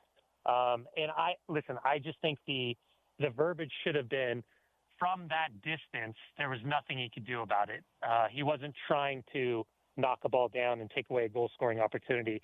I would hate for that to be called, and I wouldn't want Real Salt Lake fans to want, if that came off Justin Glad, because we've seen them punished for something similar, that they were up in arms and saying, well, there's no way that's a handball. So, for me, it wasn't a penalty-worthy handling situation inside the box. But these are a part of the updated laws of the game. The problem is, Spence, you go back to Bodie Hidalgo's second yellow in, where was it, San Diego. You go to the Nashville game where the outside back should have been sent off not once but twice. You go to New York Red Bulls where Diego Luna was shown his second yellow. He got his first for verbally saying the magic words to the referee. He's shown his second yellow. Then they start play. Then they go over to the monitor and pause the game and then send off Kyle Duncan, who gets a red card, but he's the one that actually committed the foul, but they don't rescind the yellow card. It's like 4 or 5 moments where, the purists, and they'll say, well, hold on a second, Dunny, it all equals at the end of the season. It's all levels out. It just doesn't. That's one of the biggest BS things I've ever heard for analogy or arguments. So RSL feels as though they've been done dirty for the better part of, I'd say, probably 5 or 6 results now where they felt as though calls should have gone their way, calls could have gone their way, calls ultimately didn't go their way. And even the handball and the Wilf Zaha throwing Emeka Nelly down, I mean, that's hands to the neck or face. That's supposed to be by letter of the law red card. And again, an unpunishable action where Real Salt Lake saying, hold on a second, when can we actually catch a break this season? Yeah, I was going to ask you about the Zaha foul, but you answered there. And Emeka, he's a big, sturdy kid, and he doesn't dive. So when he went down like that, I went, okay, something's got to give. And then they showed the replay, and it felt like that should have been a straight red. And to your point, and I've said it before, like, okay, the calls will even out over the course of a year. It feels like the thing to say to just avoid talking about the bad calls all the time. So what's fair to say about what feels like a very frustrating season so far with the officials when it comes to, as you said, the bottom line results for RSL? Because the problem I've always had with officials missing calls is it's not as punitive for them as it is for coaches and players. There are jobs on the line here. If you miss the playoffs, an owner might be inclined to move you to a different club or maybe fire the coach. So if you're Pablo, how are you feeling? What's fair to say about these rough whistles RSL has received this year? There's a lot of curse words. I would assume there's a lot of requests to speak to officials for clarity. In those requests for clarity, once they do get on the phone or Zoom calls, there's probably some more curse words being said, and ultimately nothing will come of it. I think what and this is a bigger part of the conversation between the letter of the law, the application of the law, ultimately when you feel as though you're aggrieved and you're not getting calls, looking for the explanation. At the end of the day, when we're talking about VAR, ultimately the idea was to minimize impactful moments similar to what we saw with Thierry Henry, his handball against Ireland that effectively cost Ireland an opportunity to go to the World Cup. That's what it's really about. But, for all of us that maybe hoped that there would still be those Monday morning quarterback conversations at the water cooler, well, we're certainly getting them. But we're talking about layers of conversations of referees, decisions, intervention of technology, and ultimately some of the – what's the right way to say this? Some of some of the human error, I guess. I mean, the tech itself is fantastic, but where do we find fallible moments. It's going to be the application of the laws of the game and the technology. It's not the tech that's the issue. It's the application. But again, Spence, we do this thing where we talk about calls that are similar. There's never like for like. They're very rarely like for like situations. So again, I know these referees, a lot of them are great guys. They're under tremendous amounts of pressure. I know they want to get it right. And in the midst of trying to push for all these younger referees and to get new blood into the system, there's going to be some learning curve errors. But to your point, I think that's always been the biggest gripe of, when mistakes are happening and it's costing points that ultimately at the end of the season result in playoff spots or home field advantage, that's where you're looking for accountability. And across the board in sports, very rarely do you see the accountability from the referee's perspective, at least publicly. So I believe coming up on Saturday, Diego is still suspended. Gozo's out, yellow card accumulation, and Willie Agata is out as well. So tell me about Minnesota, because it feels like they've got to get this one, Dunny. There's 8 left. 5 of them are at home. They're 2 points, I think, below the playoff line, if I remember correctly. So coming up this weekend without really 3 of your main pieces up front, of course, we have seen Rowan Cruz. We finally saw the Olatunji kid a little bit. But talk to me about Saturday. Do you feel like it's a must-win? Can they get it done with all these players on the sidelines? Yeah, Agata at this stage is not a player that Pablo is going to lean on from the opening whistle. It's going to be Olatunji, and it's going to be Rowan Cruz. They spent too much money to bring them in, and even going back to the Cincinnati game a couple of weeks ago, where it's very evident Agata needed 6 or 7 opportunities to score, which just isn't a good enough strike rate and consistency. Part of this was also, listen, Gozo's been fantastic this year, but there was never a plan for Gozo to play the amount of minutes he's playing. And I don't know if that's more credit to Gozo or more serious concern about Dominic Marchuk, because it's been a disaster, him trying to replace, in any way, shape, or form, what we've seen on that right-hand side since last summer. So Luna's a huge loss. Gozo, with his athleticism and what he's done this season, huge loss. And a big challenge against the Minnesota United team that, quite frankly, is extremely difficult to deal with, both with the ball, without the ball. They just beat Seattle Sounders at home. They've swept them this season. It's the same team that knocked Pablo and Real Salt Lake out after losing in penalties back-to-back in the playoff format last season. They are a team where, and I say this with the utmost respect to Eric Ramsey and everything they've done, they are a team that is not really that much fun to watch. They know who they aren't, so they play more towards who they are. They sit deep, they absorb, they hit in transition moments. They've got, fantastic power and pace and intelligence up top, specific to Kelvin Yeboah and Tani Oluwaseyi, who they turned down a $4.5 million bid for coming in during the summer transfer window. And it sounds like they might be bringing in another attacking player, but that's only after last week Eric Ramsey, their head coach, kind of publicly, in the nicest way possible, throttled the decision makers at Minnesota United for not bringing in new players, fresh blood, and competition to the roster. So really interesting team, whether at home or on the road. They have figured out how to win games. They win the ugly games. They can turn on every once in a while the style, which makes you kind of sit back and ask bigger questions as to why philosophically they don't play that way more consistently. But a tough test because they as much as I try to understand how San Diego and Vancouver have been so consistent this year in the Western Conference, the hierarchy of the Western Conference, Minnesota is the head scratcher because I think a lot of analysts in my kind of realm look at them and say, man, they know what they're good at, but they are just not fun to watch. And yet they are one of the most consistent teams in the West in terms of results. Yeah, they're a pain in the ass. Like they're just, yeah, like every time I watch RSL play, I'm like, man, it doesn't look like a lot of fun. to play against Minnesota, but it feels like it's kind of a must-win, as I said. Tell me what you've seen. So we saw Victor Olatunji and Rowan Cruz start up top against Charlotte.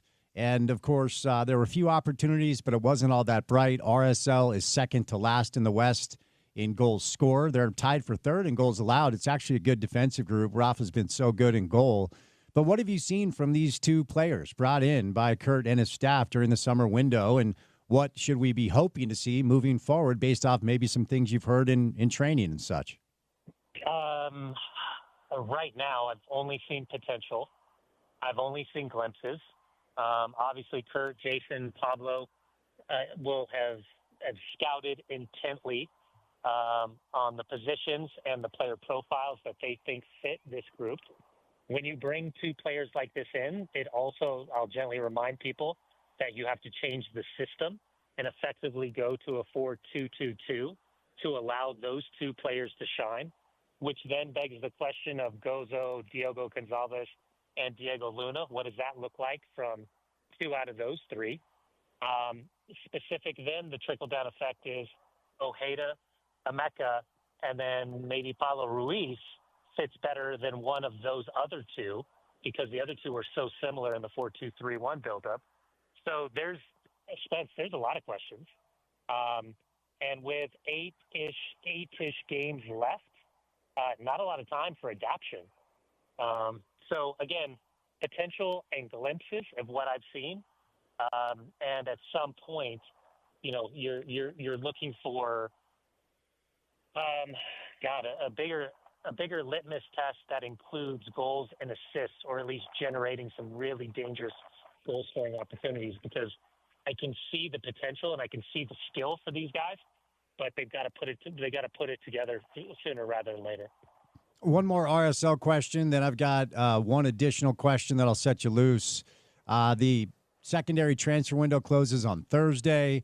A little birdie, cute little birdie, very little birdie, informs me that Pablo was called to participate in a potential player Zoom call today, which is why he couldn't join us. Are you hearing any other additions in the pipeline for RSL prior to the window closing on Thursday night? I would say that the two outside backs are the position in need of competition. And my concern is Taliskin, I feel like, is being used like Emeka was a couple of years ago because he was good enough to get on the field, but he's not good enough to beat out the two central midfielders right now.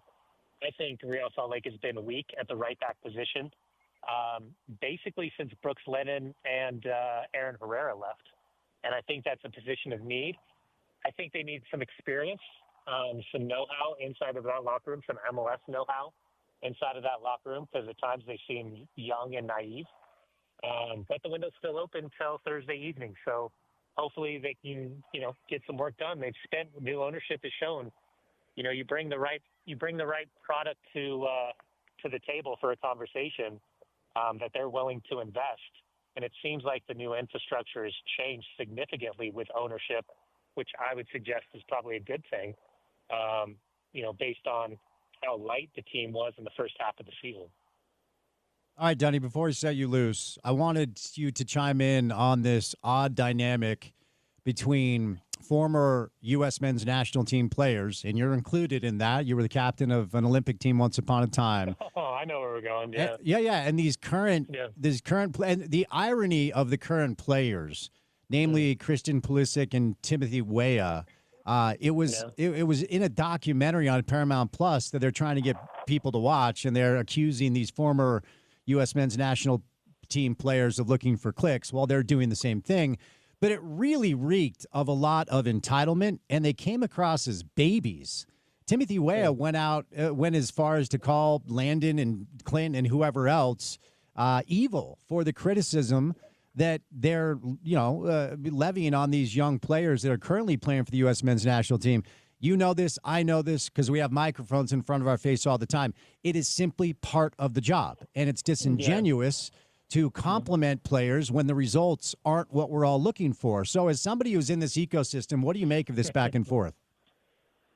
Yeah, no, listen, I had my say on Turner and all in TNT, and I'll be a part of the coverage coming up against South Korea and Japan.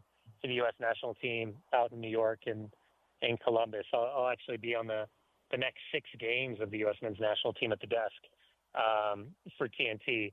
So I will have all the inside information that's about to happen and kick down here in the next week or so.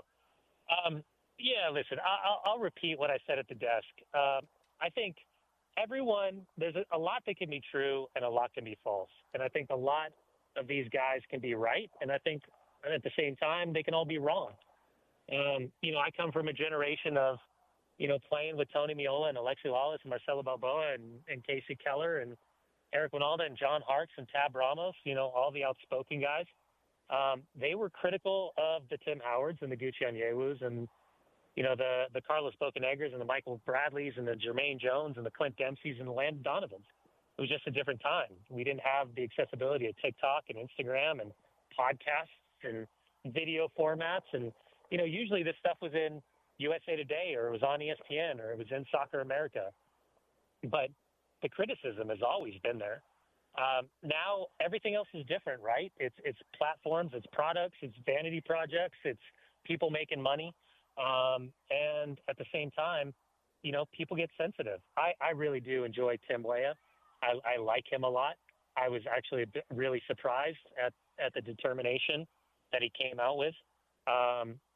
When this project for Paramount Plus, when the boss announced that they were doing this Pulisic documentary, it was everything that I always wanted to see because I wanted to see more of Christian's personality. He seems like an introvert and then extroverted on the field. And there's nothing wrong with that. And this is where I think what's interesting in all of this is, Landon and Christian are very, very similar in a lot of ways. Very, very similar in a lot of ways. So to see them going back and forth at one another is odd. I love hearing the perspective of Clint Dempsey each and every time I get an opportunity. But here's the reality, Spence. I did the numbers. Christian at AC Milan in the last 2 seasons has played 101 games.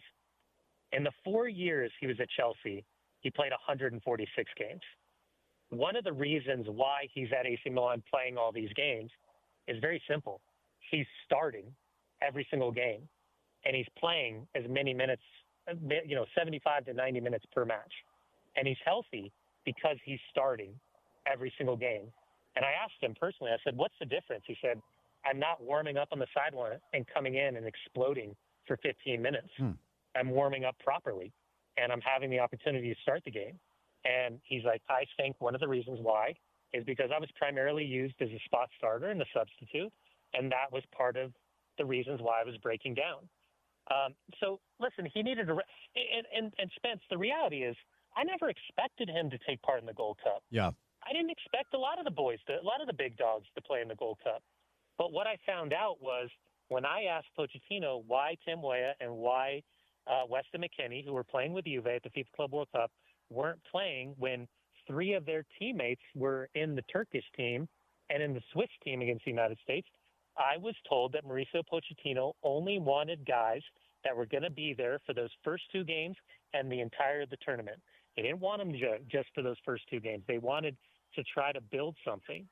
So if you don't fail at Copa America, if you don't fail at Nations League, and for the first time not win after 3 consecutive trophy lists, we're not having this conversation.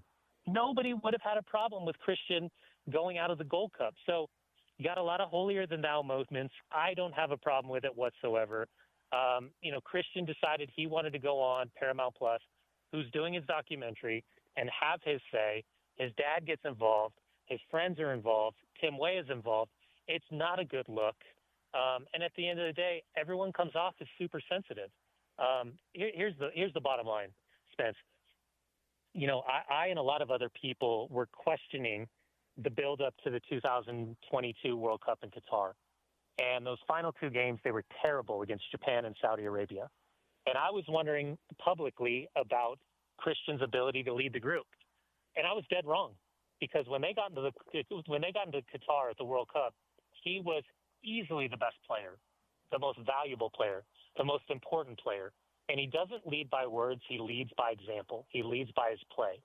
So at the end of the day, my hope is that we can get done with all this BS And whatever happens between Pochettino and the accountability that he has, the he said, she said combination of all of this. And again, everyone could be right and everyone could be wrong, and that's fine.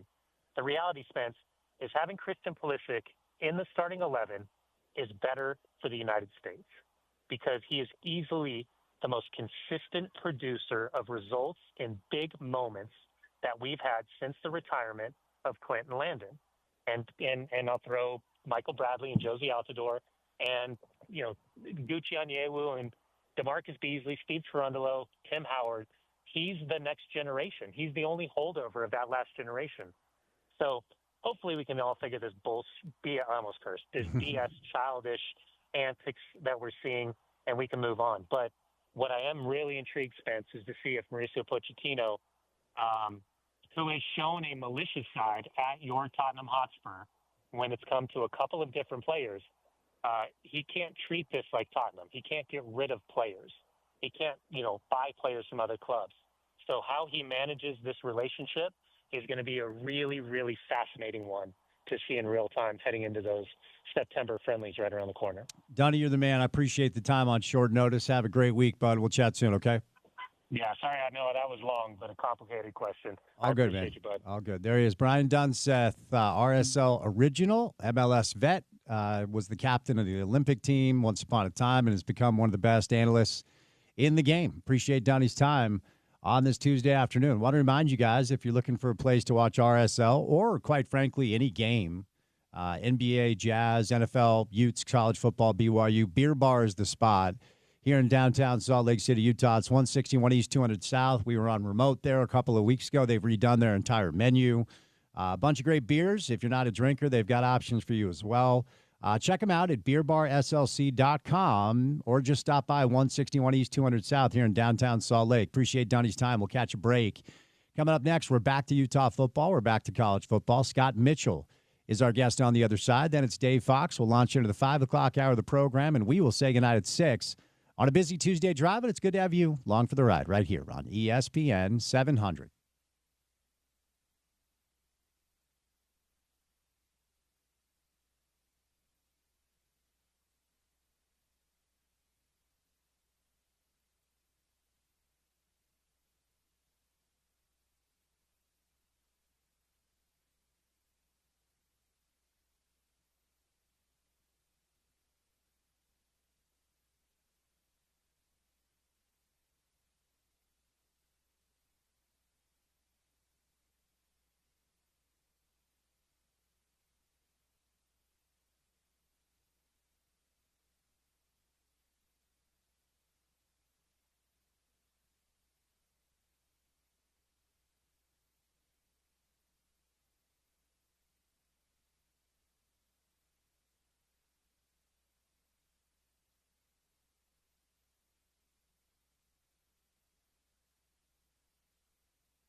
We are 11 days away from Utah football. It's game week for week 0.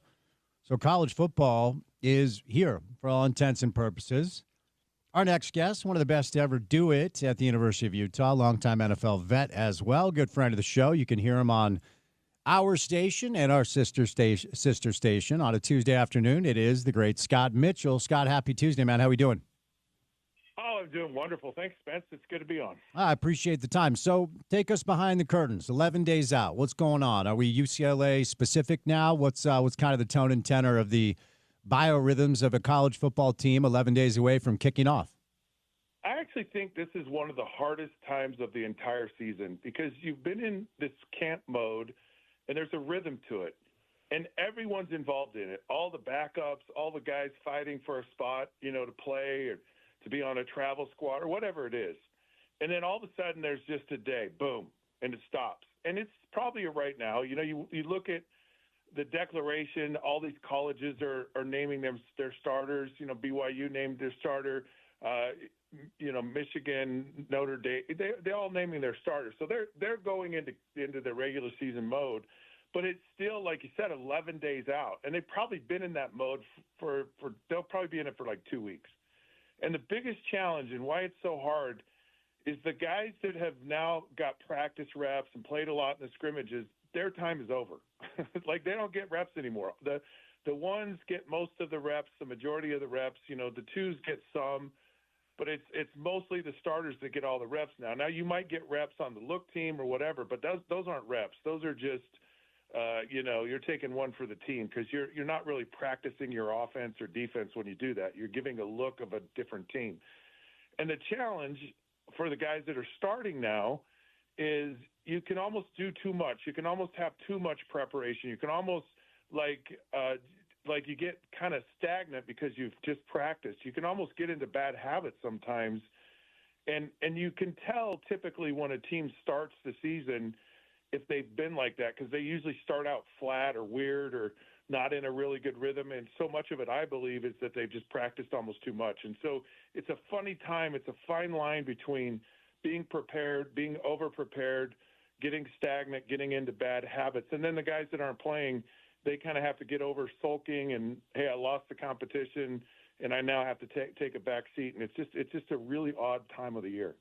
So we did get some news earlier today. I don't know that it's all that surprising, but Bird Ficklin was receiving a lot of praise from the coaching staff in this battle to back up Devin. And knock on wood, we all want Devin healthy all year long. But in the event that Devin has to miss a little time, it will be Isaac Wilson, who is Devin's backup. That is official now, and Isaac received playing time in 9 games last year. He started 7 of them overall. And I suppose, Scott, one way to look at it is the blessing in disguise of Cameron's inability to stay healthy is now Utah has a backup quarterback with legitimate Big 12 experience. So your thoughts on this dynamic? Isaac Wilson as QB2 up on the hill. Look, I don't think well, Utah fans are very concerned about the backup quarterback because they've lived with 2 years of it. And so most teams, this isn't an issue. You don't really talk about it. Nobody really even cares. Unless you're the Cleveland Browns, and then you care about 2 fifth-round draft choices as potential backups, but everyone else doesn't care. But Utah fans care because of what's happened the last couple of years, and they also care because the quarterback who's running the show is a runner, is a guy who will get out of the pocket, and there's that potential of taking shots. Now he's a better runner in that he knows how to protect himself better, I think, than Cam and even Tyler Huntley. But I think for Isaac, I think there's almost a maturing process because he took some bullets a year ago. It could have been easy for him to leave. I think he kind of wanted to leave. I think he went out in the portal and realized there weren't really many opportunities out there that were better for him. I like that he stuck around. I like that he's kind of fighting through things and competing. I think there's a level of maturity you get from that. There's a level of grit that you need, in tough games when you come into play. And I have to hope and believe that when he does get an opportunity again, and he probably will at some point, that he's mad enough to run through a brick wall, and he's mad enough to say, all right, I'm going to prove everybody wrong, and I want a do-over, and I want a second chance. I think this offense fits him a little better. I think it's a little bit more user-friendly for him and his skill set. I think the reads are a little bit maybe kind of, I don't want to say simple, but kind of right in front of you. It's just it's not really hard to read per se. Whereas Andy Ludwig's offense, there was some nuance to it, and it's a little bit more challenging. And so I think he's more geared for this with maturity, and certainly, I hope and expect that he'll play better if he gets the chance. So what gives you the most confidence? And we've discussed this at times, and I continue to be a little bit surprised that there are very few people, at least that I've read or listened to, that aren't bullish on what Devin can do as Utah's QB1 under center. And, I don't know if just being raised in the Northeast has made me a skeptic, period, of all this stuff and just life in general. But he is taking a step up in competition, Scott, and it will be a new experience for him. But it does seem like everyone's expecting big things. What's Scott Mitchell expecting from Devin Dampier this year? Well, the question to me, the one question is just what you said. Can you week in and week out play against really good competition? A year ago, Kyle Whittingham said, we were kind of surprised by the Big 12. We were surprised at how physical it was. And they as a team weren't ready for it. Which is a little surprising coming from the Pac-12. And so you can play 2 or 3 games against a Power 5 team if you're in a lesser division, but can you play 12 games? And can you show up every single week? And that's really the question mark. That's the transition, and not just show up, but play well and play effect. And playing well is making good decisions. And I think the thing that helps me go, okay, I think he can do this, is because he's a guy who is so elusive, and he's a guy that doesn't get sacked a lot. So when he's trying to figure out the competition and maybe he's not quite up to speed, I don't know if he is or he isn't, but at least he has that in his back pocket that he can extend plays, make plays, and even if things break down because he doesn't know the read right or he just messes up, he can still make something good happen. And not every quarterback can do that. I mean, Isaac Wilson couldn't do that a year ago. So I expect, with the way this offensive line is, that they have some really good running backs. There's a lot of I call it a patchwork of offensive production. It's just going to come from a lot of different spots. It's not going to be one group that's dominant. They don't have a superstar anywhere, but they've got a lot of pretty good talent, enough to put together, I think, that what can be a fairly explosive offense. And if he just kind of stays within the framework of that, Utah will be very productive. They don't have to score for 35, 40 points a game. They score high 20s. If they get to 30 points a game, they're competing for a conference championship. And I think they can do that. So obviously the offensive line has been the most talked about positional group. And it's funny, Scott, I was just doing a little prep for the show yesterday. Michael Mokafisi, who we never talk about, has started 33 games for Utah on the offensive line. We talk about Spencer. We talk about Caleb. Jaron's a captain. But, Michael, who's the guy that's never mentioned, has 33 starts. Devin, during his media availability earlier today, said at times he has 8 seconds in the pocket. And the benefit of practicing against a Utah defense is you're going to be ready to go against the majority of defenses in the Big 12. I mean, projections are always a dangerous thing because it's conjecture. Nobody knows until we kick off. But Utah's defense, by all, metrics or people that cover the league, is expected to be a top 2 or 3 defense in the league. I mean, obviously it benefits the quarterback greatly to have an offensive line like Utah does. But as somebody who played that position, how would you articulate just how comfortable that must be for Devin to have those guys up front? And what are your expectations for this O-line that everybody continues to talk about? I'm not from the Northeast, Spence, but I'm skeptical too, always, because what I've learned through my experience is no season ever turns out the way you expect it. No.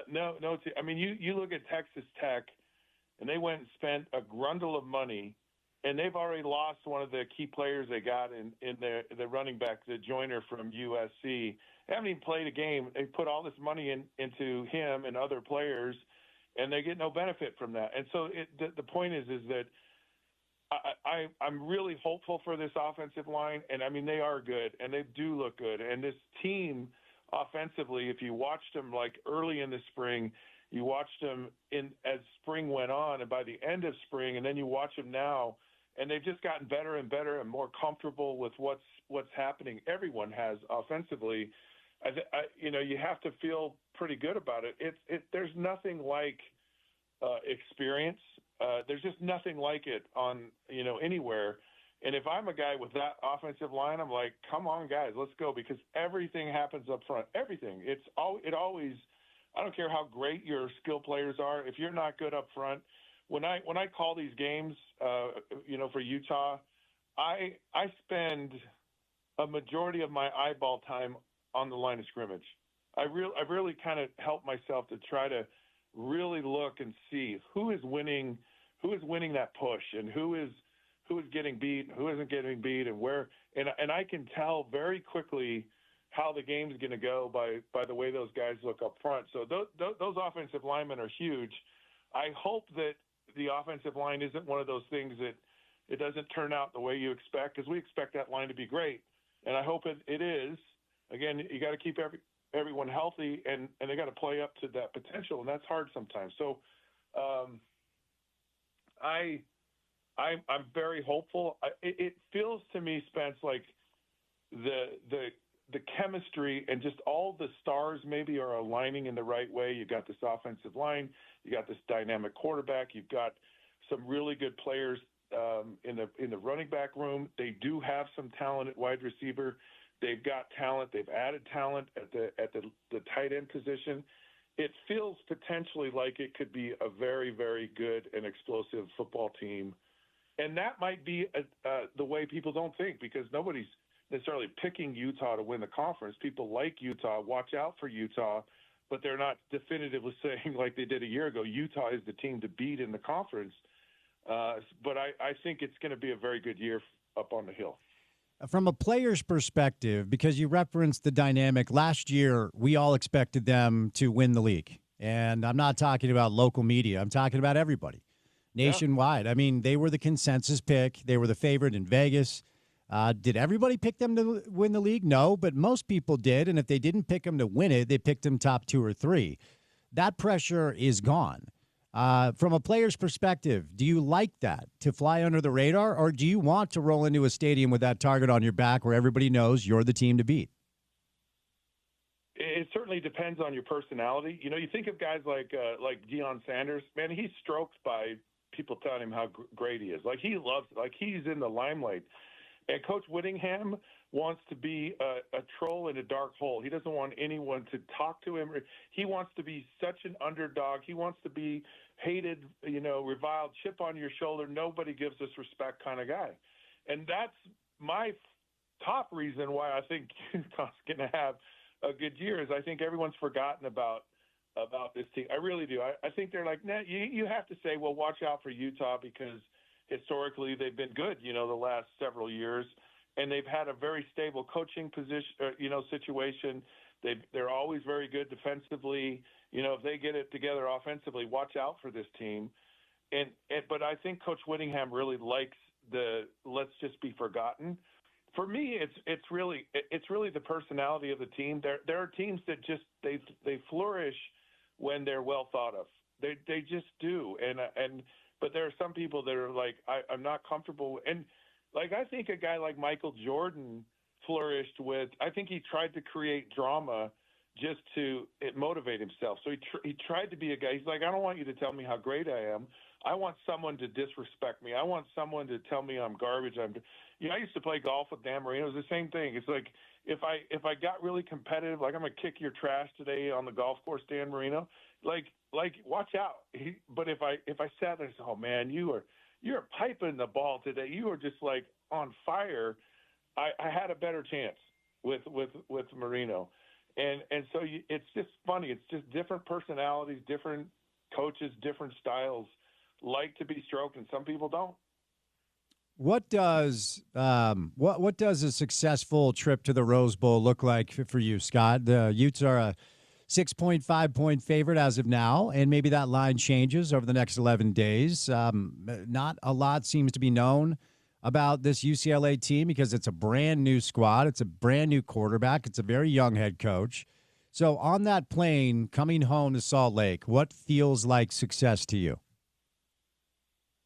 Well, I think it's a huge game for Utah from a psyche to get the last 2 years kind of out of their mindset. And I think if you can establish that and just go, okay, we're back. We're where we've worked. We're where we believe we are.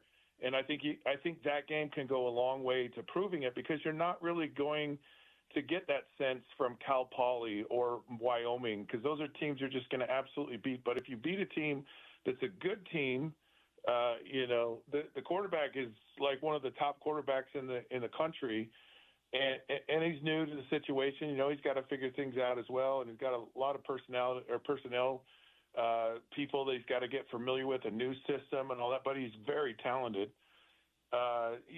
So it's really important, I think, for the whole entire year that Utah just gets some confidence, and it's a great way to do it, because this isn't like, you're not going to Ohio State against the second-ranked team in the country to start but you are going on the road with a quality opponent, and one that's trying to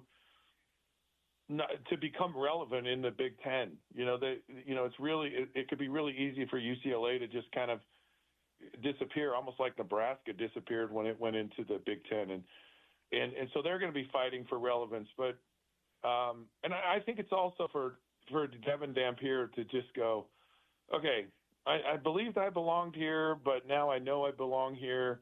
Does Jason Beck's offense really work? Does it click? Because in my mind, this is a blowout win for Utah. It's an easy win, or it's just one of those clunky, awkward games. And a lot of me just feels like this is going to be a really solid statement, almost type of game for Utah coming out of the box.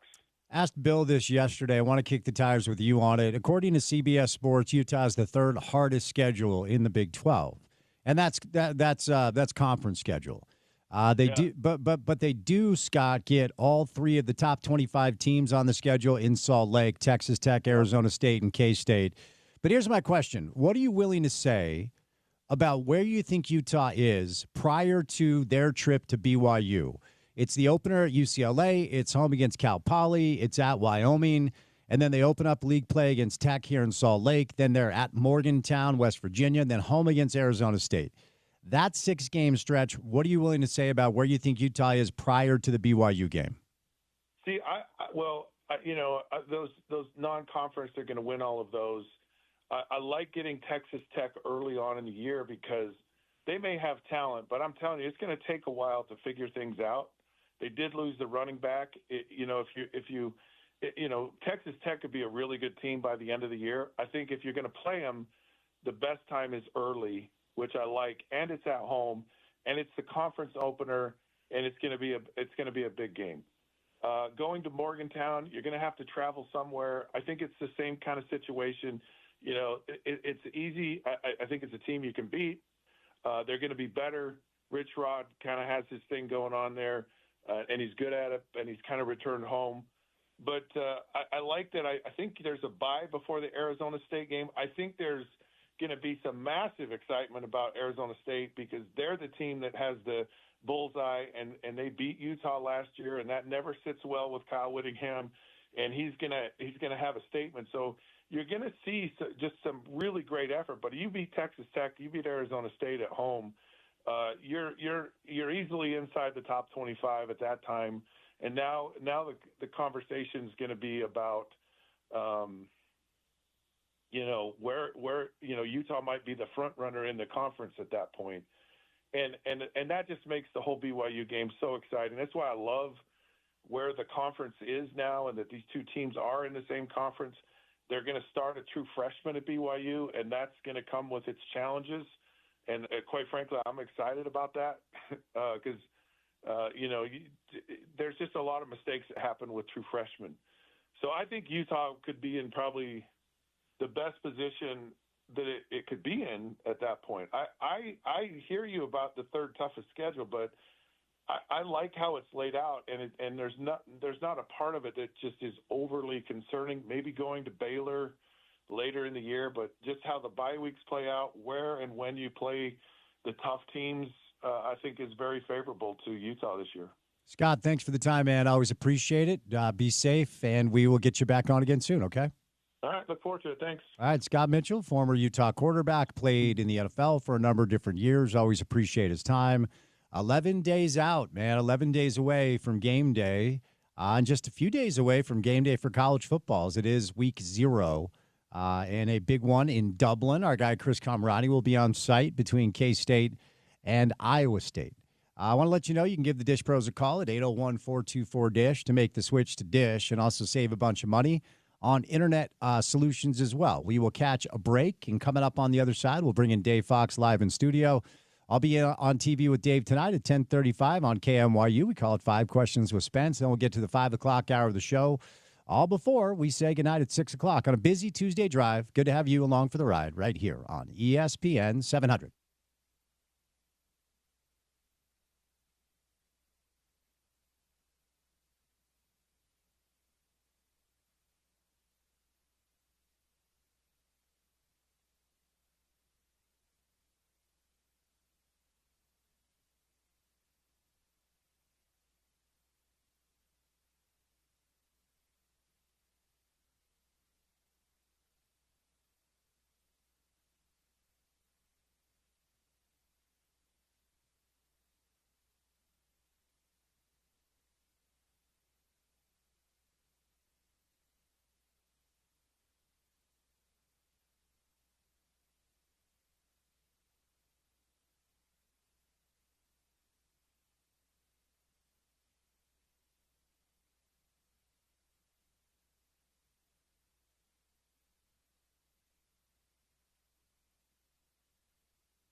And as Larry David once told all of us, there are only two types of people that wear sunglasses inside, blind people and a-holes. I'm the first one. I know. I didn't say you were the second one. They have readers on them. I'm just giving you the Larry David line.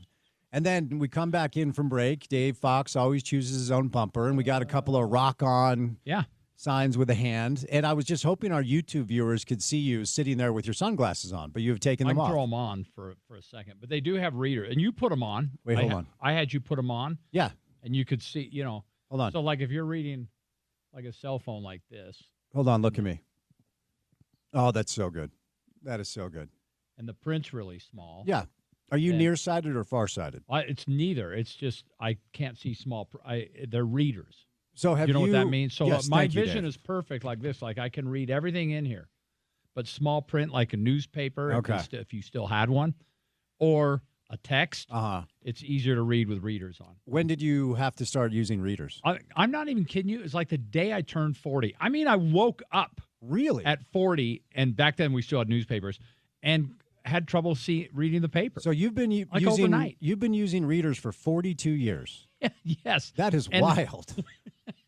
And when you get to my situation, and you will, what you do, you buy them by the gross, and they're everywhere. Oh, okay. They're next to your bed. They're in your office at home. They're in your see. kitchen at home. They're in your car. They're in your office at work. They're just everywhere. So that they're always within. They're ready to go. I'm now in that phase of life where every morning I wake up and something hurts for no reason. Yeah, whether it's like an ankle or a wrist or a hip or a back.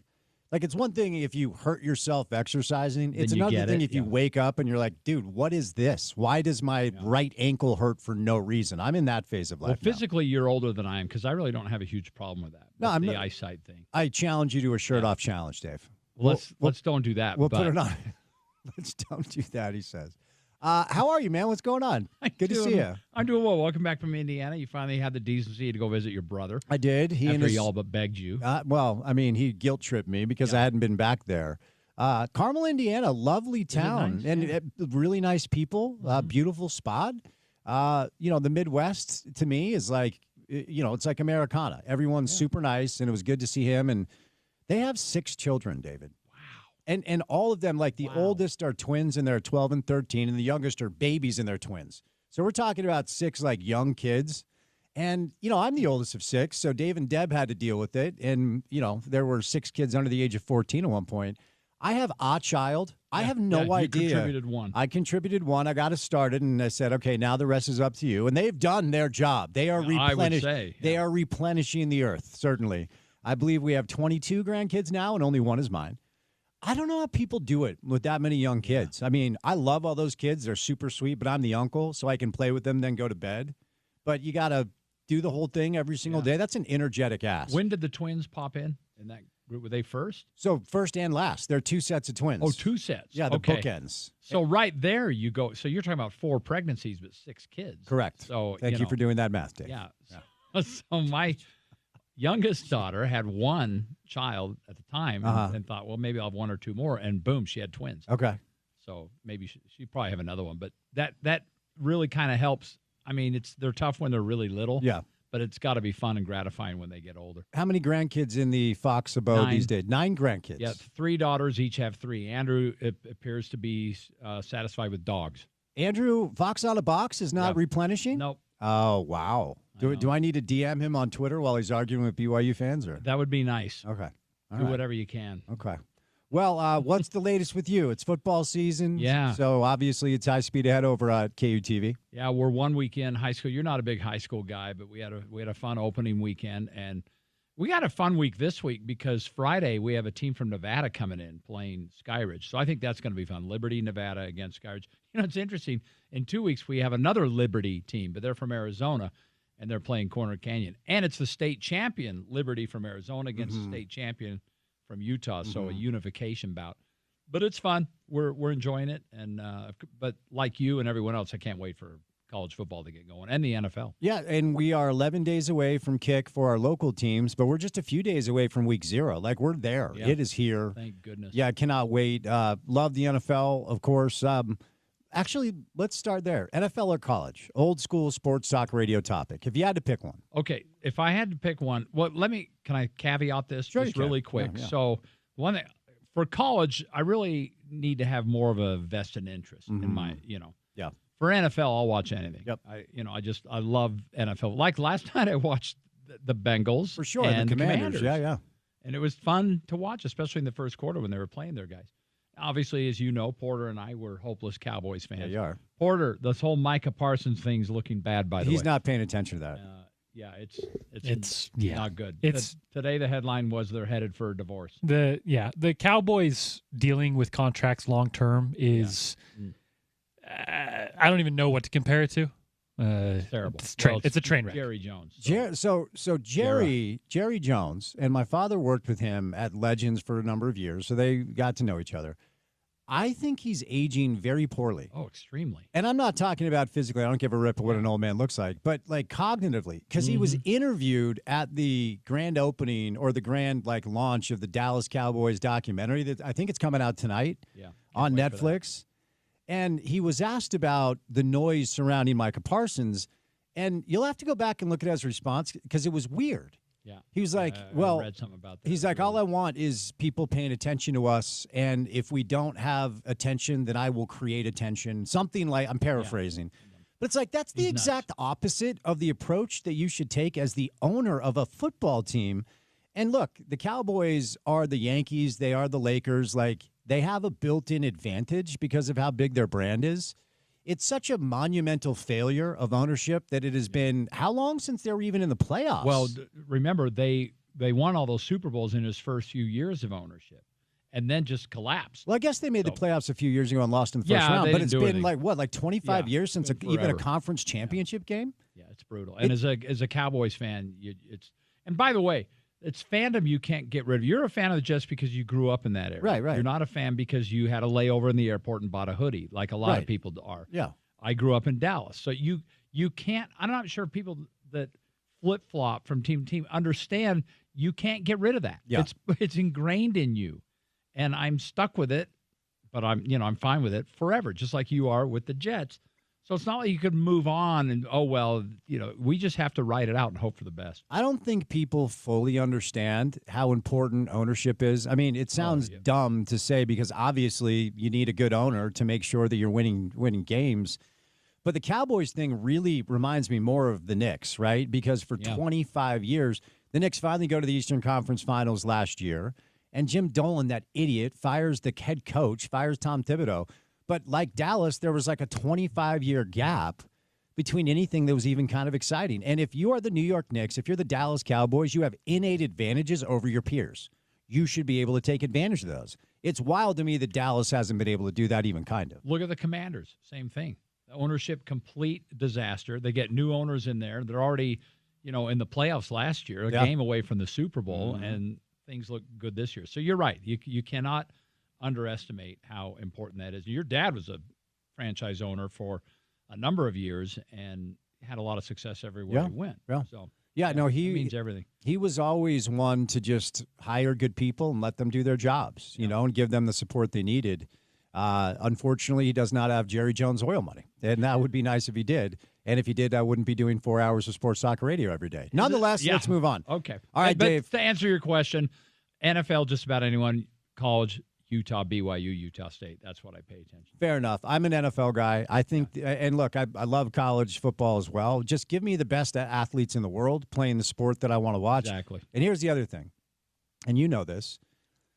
If you've ever been to an NFL game, the spectator experience, it's second to none. And also, I believe it's the best television show in all of sports, which is why year over year, the highest rated TV show in America is Sunday Night Football. Not the highest rated sports product. The highest rated TV show in America every year is Sunday Night Football because there's something about the NFL that unites like husbands and wives. Like your wife shows up wearing a Steelers uniform, like she wants to watch the Steelers game. Exactly. Your neighbors come over if you're all fans of the Chiefs or whatever. There's something that unites sports fans about the NFL that I don't think any other sport has. The college thing, you're united by the community that you're in. You probably met your wife in college. You probably, like all of my friends to this day are guys I went to the U with, right? And so if we get together to watch a U game, there's that kind of camaraderie. there's just something different about the unification of folks when it comes to pro football. I can't quite pinpoint it, but it certainly is there. Well, and again, that's why I get back to where I can watch just about any NFL game, but I'm not going to watch, Vanderbilt play Rutgers. It just is not going to happen. Sure.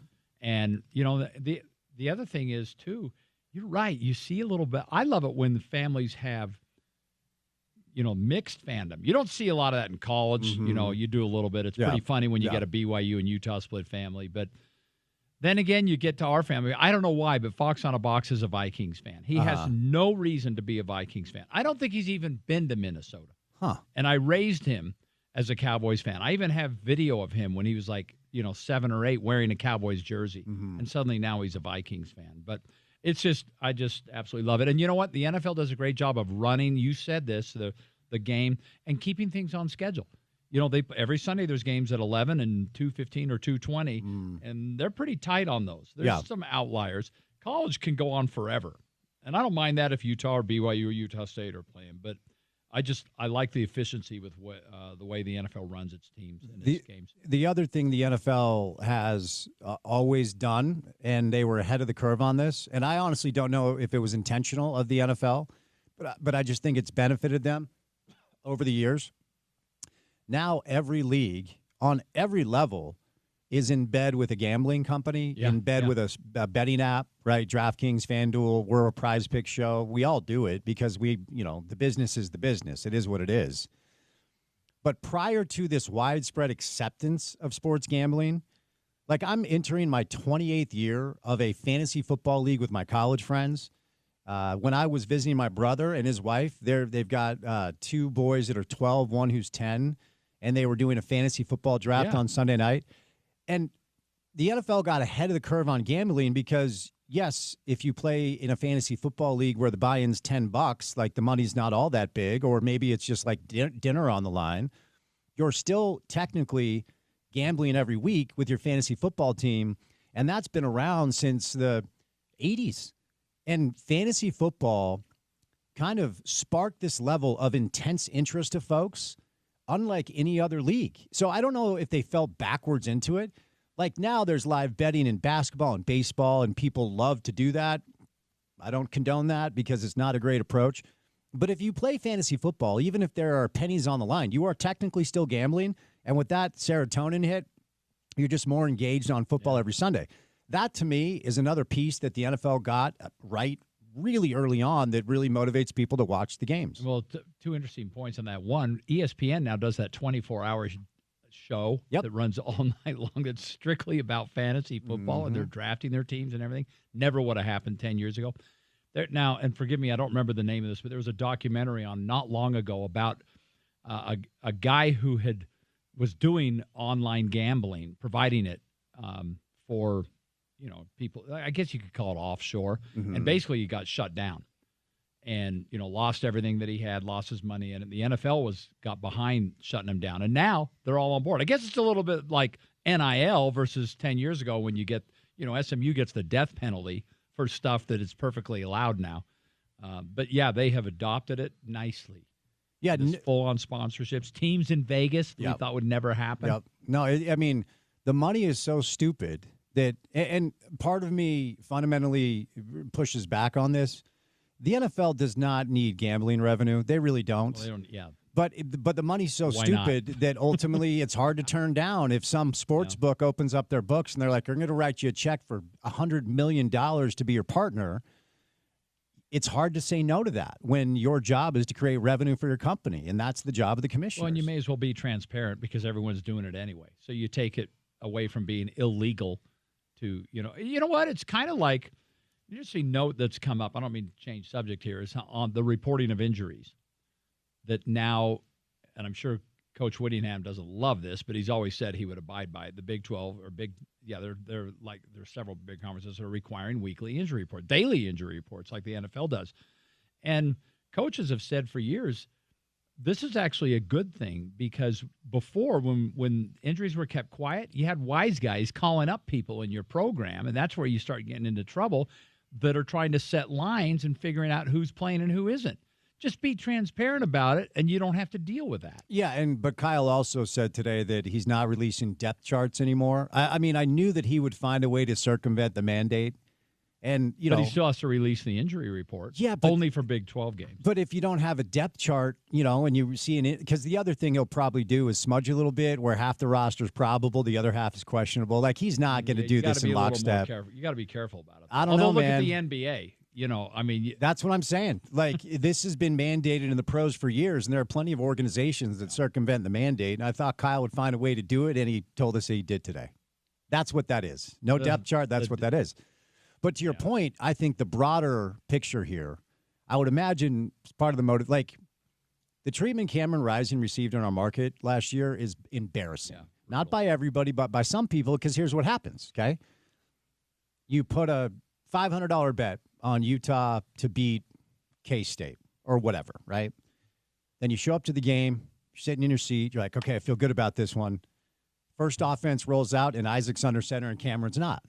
And a lot of these idiots pull out their phone and look at Cameron's socials and send him direct messages and attack these players because they put money on a game and then the players aren't available.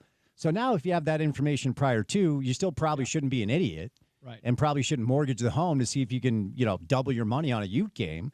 But hopefully what this does away with, Dave, are these young men receiving vile messages from degenerate gamblers that are pissed they lost some money. Yeah, and that's exactly what I was saying, what the couple of coaches have brought that up, yeah. SEC coaches, that this is going to, it may create another problem, but it's going to rid them of one problem. Sure. And that's, there's always some deep throat in every program that no one knows about that's providing info, under the table to the wise guys, and this will hopefully help deal with that. So we got a couple of pieces of news today. Before I set you loose, let's dig into this. And I found it somewhat interesting that when given the opportunity, both Coach Witt and Coach Beck were very effusive with their praise for Bird Ficklin, saying, no, this is a race, and he's good, even though he's a freshman. And when you look at both Bird and Isaac Wilson, Bird plays more like Devin than Isaac does. And so part of me wondered, like, okay, dual threat athlete, maybe they want him as the backup. But Isaac was announced today as QB. I guess it was technically yesterday but it became official that Isaac Wilson is QB2. 9 games last year, 7 starts overall, was not ready for the moment, and it's not necessarily his fault. He was thrust into action because Cameron couldn't stay healthy. I suppose the blessing in disguise is Cam's inability to stay healthy now has Utah with a backup quarterback with legitimate Big 12 experience because Isaac played in 9 games last year. But your thoughts on Isaac, QB2? Well, it doesn't totally surprise me because of the experience, but here's the interesting thing. You were talking about Bird, and he's a freshman with no experience, and yet in Provo, they're starting a freshman with no experience for the first time ever. So it just depends on, what that quarterback brings you. Here's another interesting thought. You can play, I believe it's 5 games and still have a redshirt year. Mm-hmm. Now, I don't know if that's in Isaac's DNA long-term because remember, Dampier is only a junior. Yep. So Isaac theoretically is going to have to sit for 2 years. Redshirting has really kind of slowed way down in this day and age of NIL and transfer portal because what do you do if you don't play? You just leave. But maybe that's something that they could consider with him or Bird. I don't know what's, in their mind. But it is interesting that 2 completely different situations. Whittingham praising his backup because he has experience and BYU announcing a starter even though he has no experience. Wearing number 47, by the way, which he will continue to wear. That's going to just look really weird. I know. But Kalani said today, he says one thing about it, he's a big kid. He's like 6'5". He's huge. Right. He says he fills it out well, meaning almost like a linebacker. Which is what he played linebacker and running back when he was younger. That's why he latched on to 47. Exactly. So we'll have to get used to it. It's weird. Yeah, and before I set you loose, does that change? Because the other interesting piece is, Aaron Roderick has been a friend for years. He was up here at the University of Utah for a number of years. He's the offensive coordinator. And when you would listen to A-Rod early on, and I didn't really know what to make of this, whenever he was asked about Bear, he was very effusive with praise. Smart, good decision maker. Mm-hmm. And you referenced this when you watch some tape of BYU's practice. Bear is built differently than McKay or Trayson. Totally, he's just bigger with better physical tools. So I think there's a lot of potential there, but he is a kid. Does this decision change your outlook on BYU season? That's so difficult to say because that experience factor, I think, is big. Circles back to, what Whittingham said about experience means a lot. Now, we're really not going to know till we see him in game action. Well, Portland State isn't going to tell us a whole lot. I'm not entirely sure Stanford is. By the way, Lemma Harrington running the flag out for BYU at the Stanford game because shout out A-Train. He may be doing it in a jazzy. I don't know, but he's going to be there. Fair enough. And then, so the first 3 games, I think he can flourish anyway. But, we'll see where that goes. If he doesn't, that's a problem against those particular opponents. But, hey, let's give him the benefit of the doubt. He has all the tools. Now you just got to go out and do it. All right, Dave, I will see you in a little bit. Tonight. Little TV action tonight. Okay. Talking sports. Love it. Thanks, Spence. Hey, buddy. Good to see you. Dave Fox, 1035 KMYU. We call it 5 Questions with Spence. Before we catch a break, to get into the 5 o'clock hour of the program, we welcome in Ryan from the Dish Professionals. Here's the deal. Football's here, and as a sports fan, if you don't have Dish, I can just tell you you're doing it wrong because I did it wrong for years. Then Ryan encouraged me to make the change, which I did 4 or 5 years back. I have everything at my disposal. I've saved thousands of dollars. They have internet solutions as well. Your job today is to pick up the phone and dial 801-424-DISH. What's going on, Ryan? And, today is a fantastic day. We're doing an open house, so we have a little extra incentive like we did last week. Or if you call in today, you get $100 cash back, and this is on top of Dish's mega stacked offer. This thing is awesome. You get 2 years of credits. The price is guaranteed. Guys, if you got cable or DirecTV, this is a slam dunk. You're going to save thousands because not only is it $30, $60 a month cheaper than what you're currently paying, but you'll also get 3 months of Dish's top package for free. Plus, we'll throw in the multi-sports pack, which includes my favorite football channel, the NFL Red Zone. You get that free for the season. And we'll throw in Showtime and Paramount Plus free. Plus, ask about our internet solutions. Guys, we are literally the internet professionals now with over a half a dozen internet providers.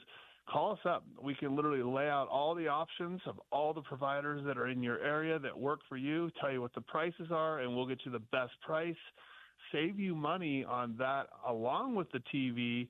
Plus, if you call today, you get $100 cash back, and this is today and today only. So if you're listening, don't go, I'll call a little later. Pick up that phone and call us right now. Get the $100 cash back. Get the award-winning offer with Dish.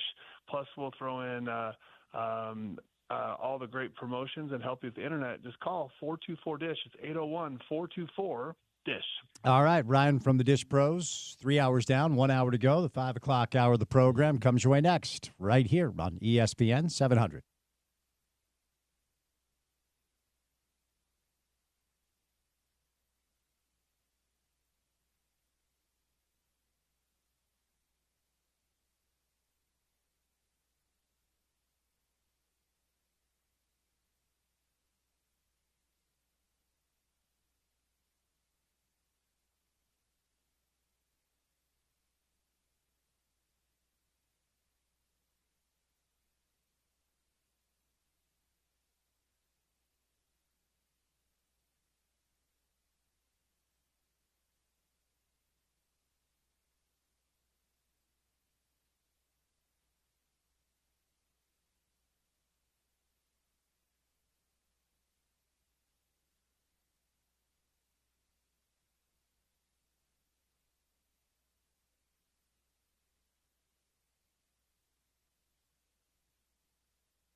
All right, let's get it Drive at 5 time, Tuesday afternoon style, 9 minutes past the hour of 5 o'clock.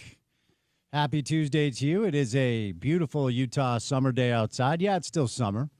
Hot outside today, but it's good to have you along for the ride. Spence Checketts behind the mic, Porter Larson producing the program today.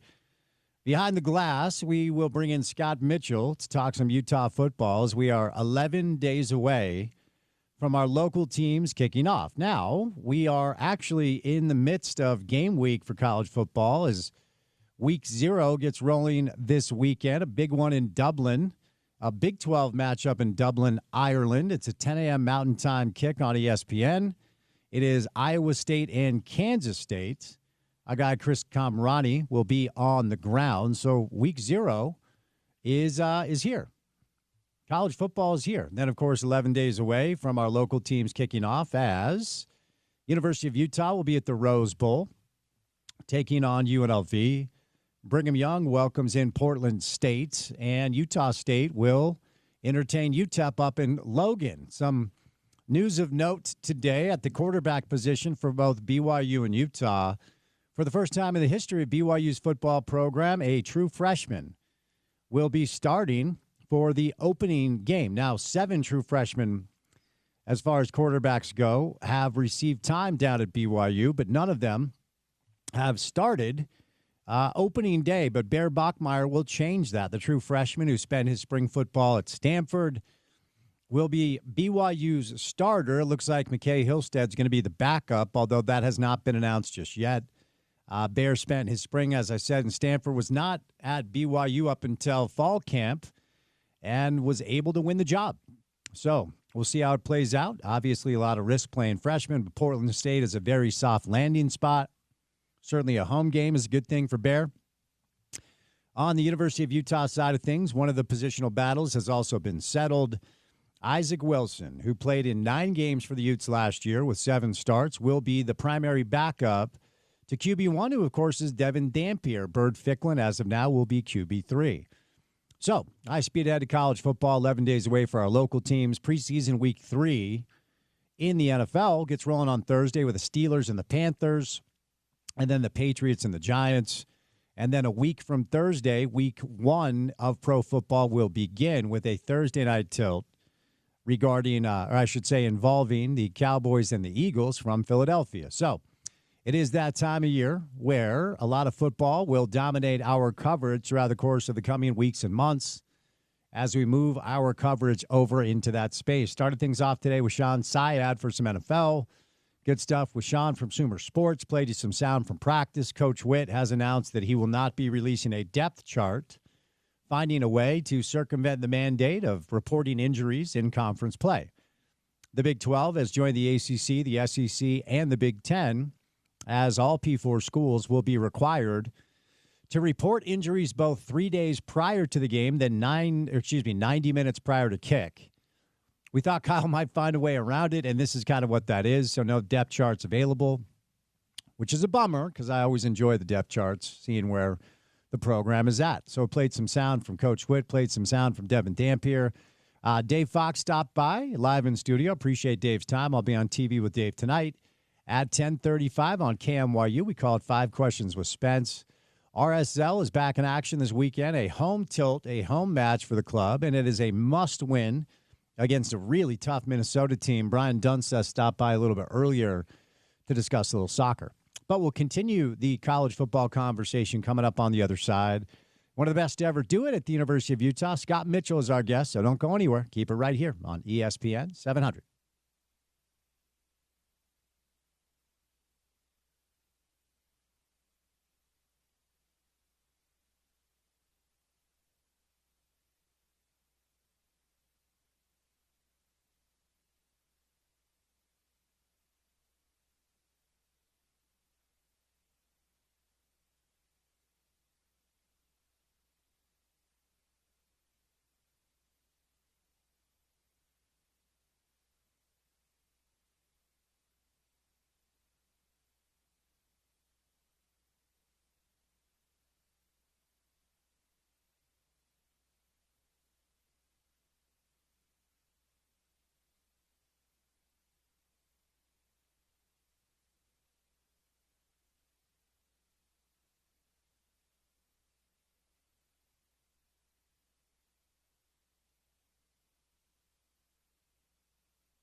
All right, wrapping it up. Final segment of the program for this Tuesday afternoon. Fun show today, fun time of year. Yeah, it's a scorching hot day outside, but fall is on the way. Although it's going to be very warm, I think, for the next 10 days or so. Looks like we might cool down a little bit next week, but let's play a little golf until the weather knocks us off the golf course. I referenced this earlier. Got an email this morning that Ryan Smith was holding a press conference and wasn't sure what it was about. Want to kind of bring that back around just so we kind of wrap it up. The Smith Entertainment Group is partnering with Live Nation for a new music venue in downtown Salt Lake City. So it did not have to do with the Jazz, did not have to do with the Mammoth. It is an announcement that about a 6,000 capacity venue aims to host 200 events a year, including 100 concerts. It will also host a range of corporate, conference, and community events. I guess when you get $1 billion from the state, you can be a little creative. So Live Nation, that's a good partner for Smith Entertainment Group. So plans between the Delta Center and the Salt Palace Convention Center continue to kind of take shape. So that was the news. Was wondering whether or not it would involve any of the sports products that the Smith Entertainment Group own, but it did not. It is a new venue for events, including 100 concerts in downtown. So there you go. All right, 11 days away from kickoff. Utah football, BYU football, Utah State as well. Notre Dame named their starting quarterback today. Today was a big day as far as the news of starting quarterbacks go. C.J. Carr is a redshirt freshman, and he will start for Notre Dame, the number 6 ranked team in the country. They open up with a tough one. They got Miami. They've got Miami, so they're going to open up with a tough game. We'll see what the freshman can do. Isaac Wilson is your QB2 for the University of Utah, backing up Devin Dampier. And Bear Bachmeier will be QB1, the first true freshman to get the start for the opener for BYU in the history of the program. 7 true freshmen have received snaps. Like Zach Wilson was a true freshman. He played some games. Taysom Hill, John Beck, and others. So it's not completely unprecedented in the history of the program, but it's unprecedented for a true freshman to get the start. So there you go.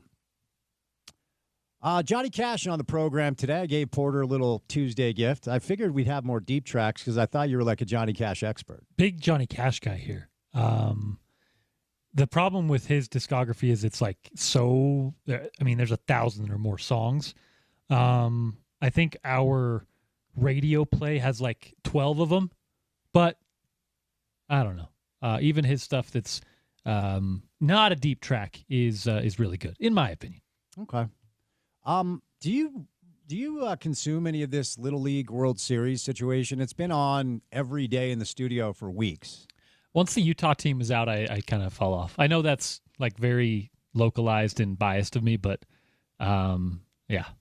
I listen, watching children play baseball, I'm mostly good on that. But if there's like some local connection, some local ties, I'll get behind it. That's kind of how I follow the Little League World Series. Haven't checked in on you for a minute as far as your New York Metropolitans go. Dude. Why does this, like... Every year. It is so wild to me because this is a good roster. This is an owner that's writing checks, and they get off to the start, and I'm having, like, visions in my head of Subway Series. The Yankees have their own issues. The pen is horrible. But after that start, over the past, 6 weeks, the Mets have been one of the worst teams in baseball. Yeah, I think they've dropped like 18 of they've been under 500. They are 18-34 over their last 50-something. Like, they were leading the division before that, right? So clearly it's just the Mets of old. I sometimes have allowed myself to get excited about good rosters in New York, because we've done it. I mean, go back to the times that they were somewhat contending, right? They made a World Series run with a really good bullpen. You go back to Matt Harvey and Noah Syndergaard and Jacob deGrom. That team had, supposedly that team even had run support with Daniel Murphy, who went crazy that year, right? They've had good rosters. That's never the issue in New York. And right now they have maybe a top 4 or 5 roster in the MLB. Doesn't matter. It's the Mets, like the Cowboys, like your Jets. It's just it's ownership, man. And now that Steve Cohen's in there, I like that he's spending money, but it doesn't happen overnight, right? It doesn't happen overnight, and it's not guaranteed to happen just because you spend money. And I think that's what the Mets are learning right now. Not entirely out of it. They still have a shot to grab the wild card. They're 5.5 games behind Philly in the NL East, but 4.5 games back of the wild card. Yankees are tied right now in the wild card race, 5 games behind the Blue Jays. So we do have the pennant race going on in Major League Baseball, but ultimately right now it feels like football is where everybody's head is at. I want to remind you, media availability for Utah football can always be found on ESPN700sports.com. If you're looking for sound from practice, we always try to play it back for you when we have that available in our can for you guys on the show. But today we heard from Devin Dampier. We heard from Coach Witt. We heard from Spencer Fano. So some good stuff there. If you are looking for Utah football sound, just head to the website, ESPN700sports.com. Preseason, week 3 of the NFL. Final weekend of the preseason gets rolling on Thursday. You need to train yourself with all these different streaming platforms if you want all your football this year, and this is just going to get worse and worse and worse. For the NFL, it doesn't get worse and worse and worse because Brian Rolap, who is now the CEO of the PGA Tour, was able to put together a unprecedented multi-platform television deal for pro football that continues to generate a tremendous amount of revenue. It'll be the Steelers and the Panthers on Thursday night, the Patriots and the Giants. We'll follow that game. And then throughout the course of the weekend, of course, a bunch of different football in the NFL. And then week 1 of the NFL will be 1 week from Thursday as we'll get rolling 1 week from two weeks from this Thursday, 1 week from next Thursday. It's the Cowboys and the Eagles, September the 4th. And that's your first NFL game at Lincoln Financial Field in Philadelphia. That's on NBC and Peacock. And then on Friday, it's the Chiefs and the Chargers. That is on YouTube television. And that game will be played in Sao Paulo, Brazil. So some interesting stuff.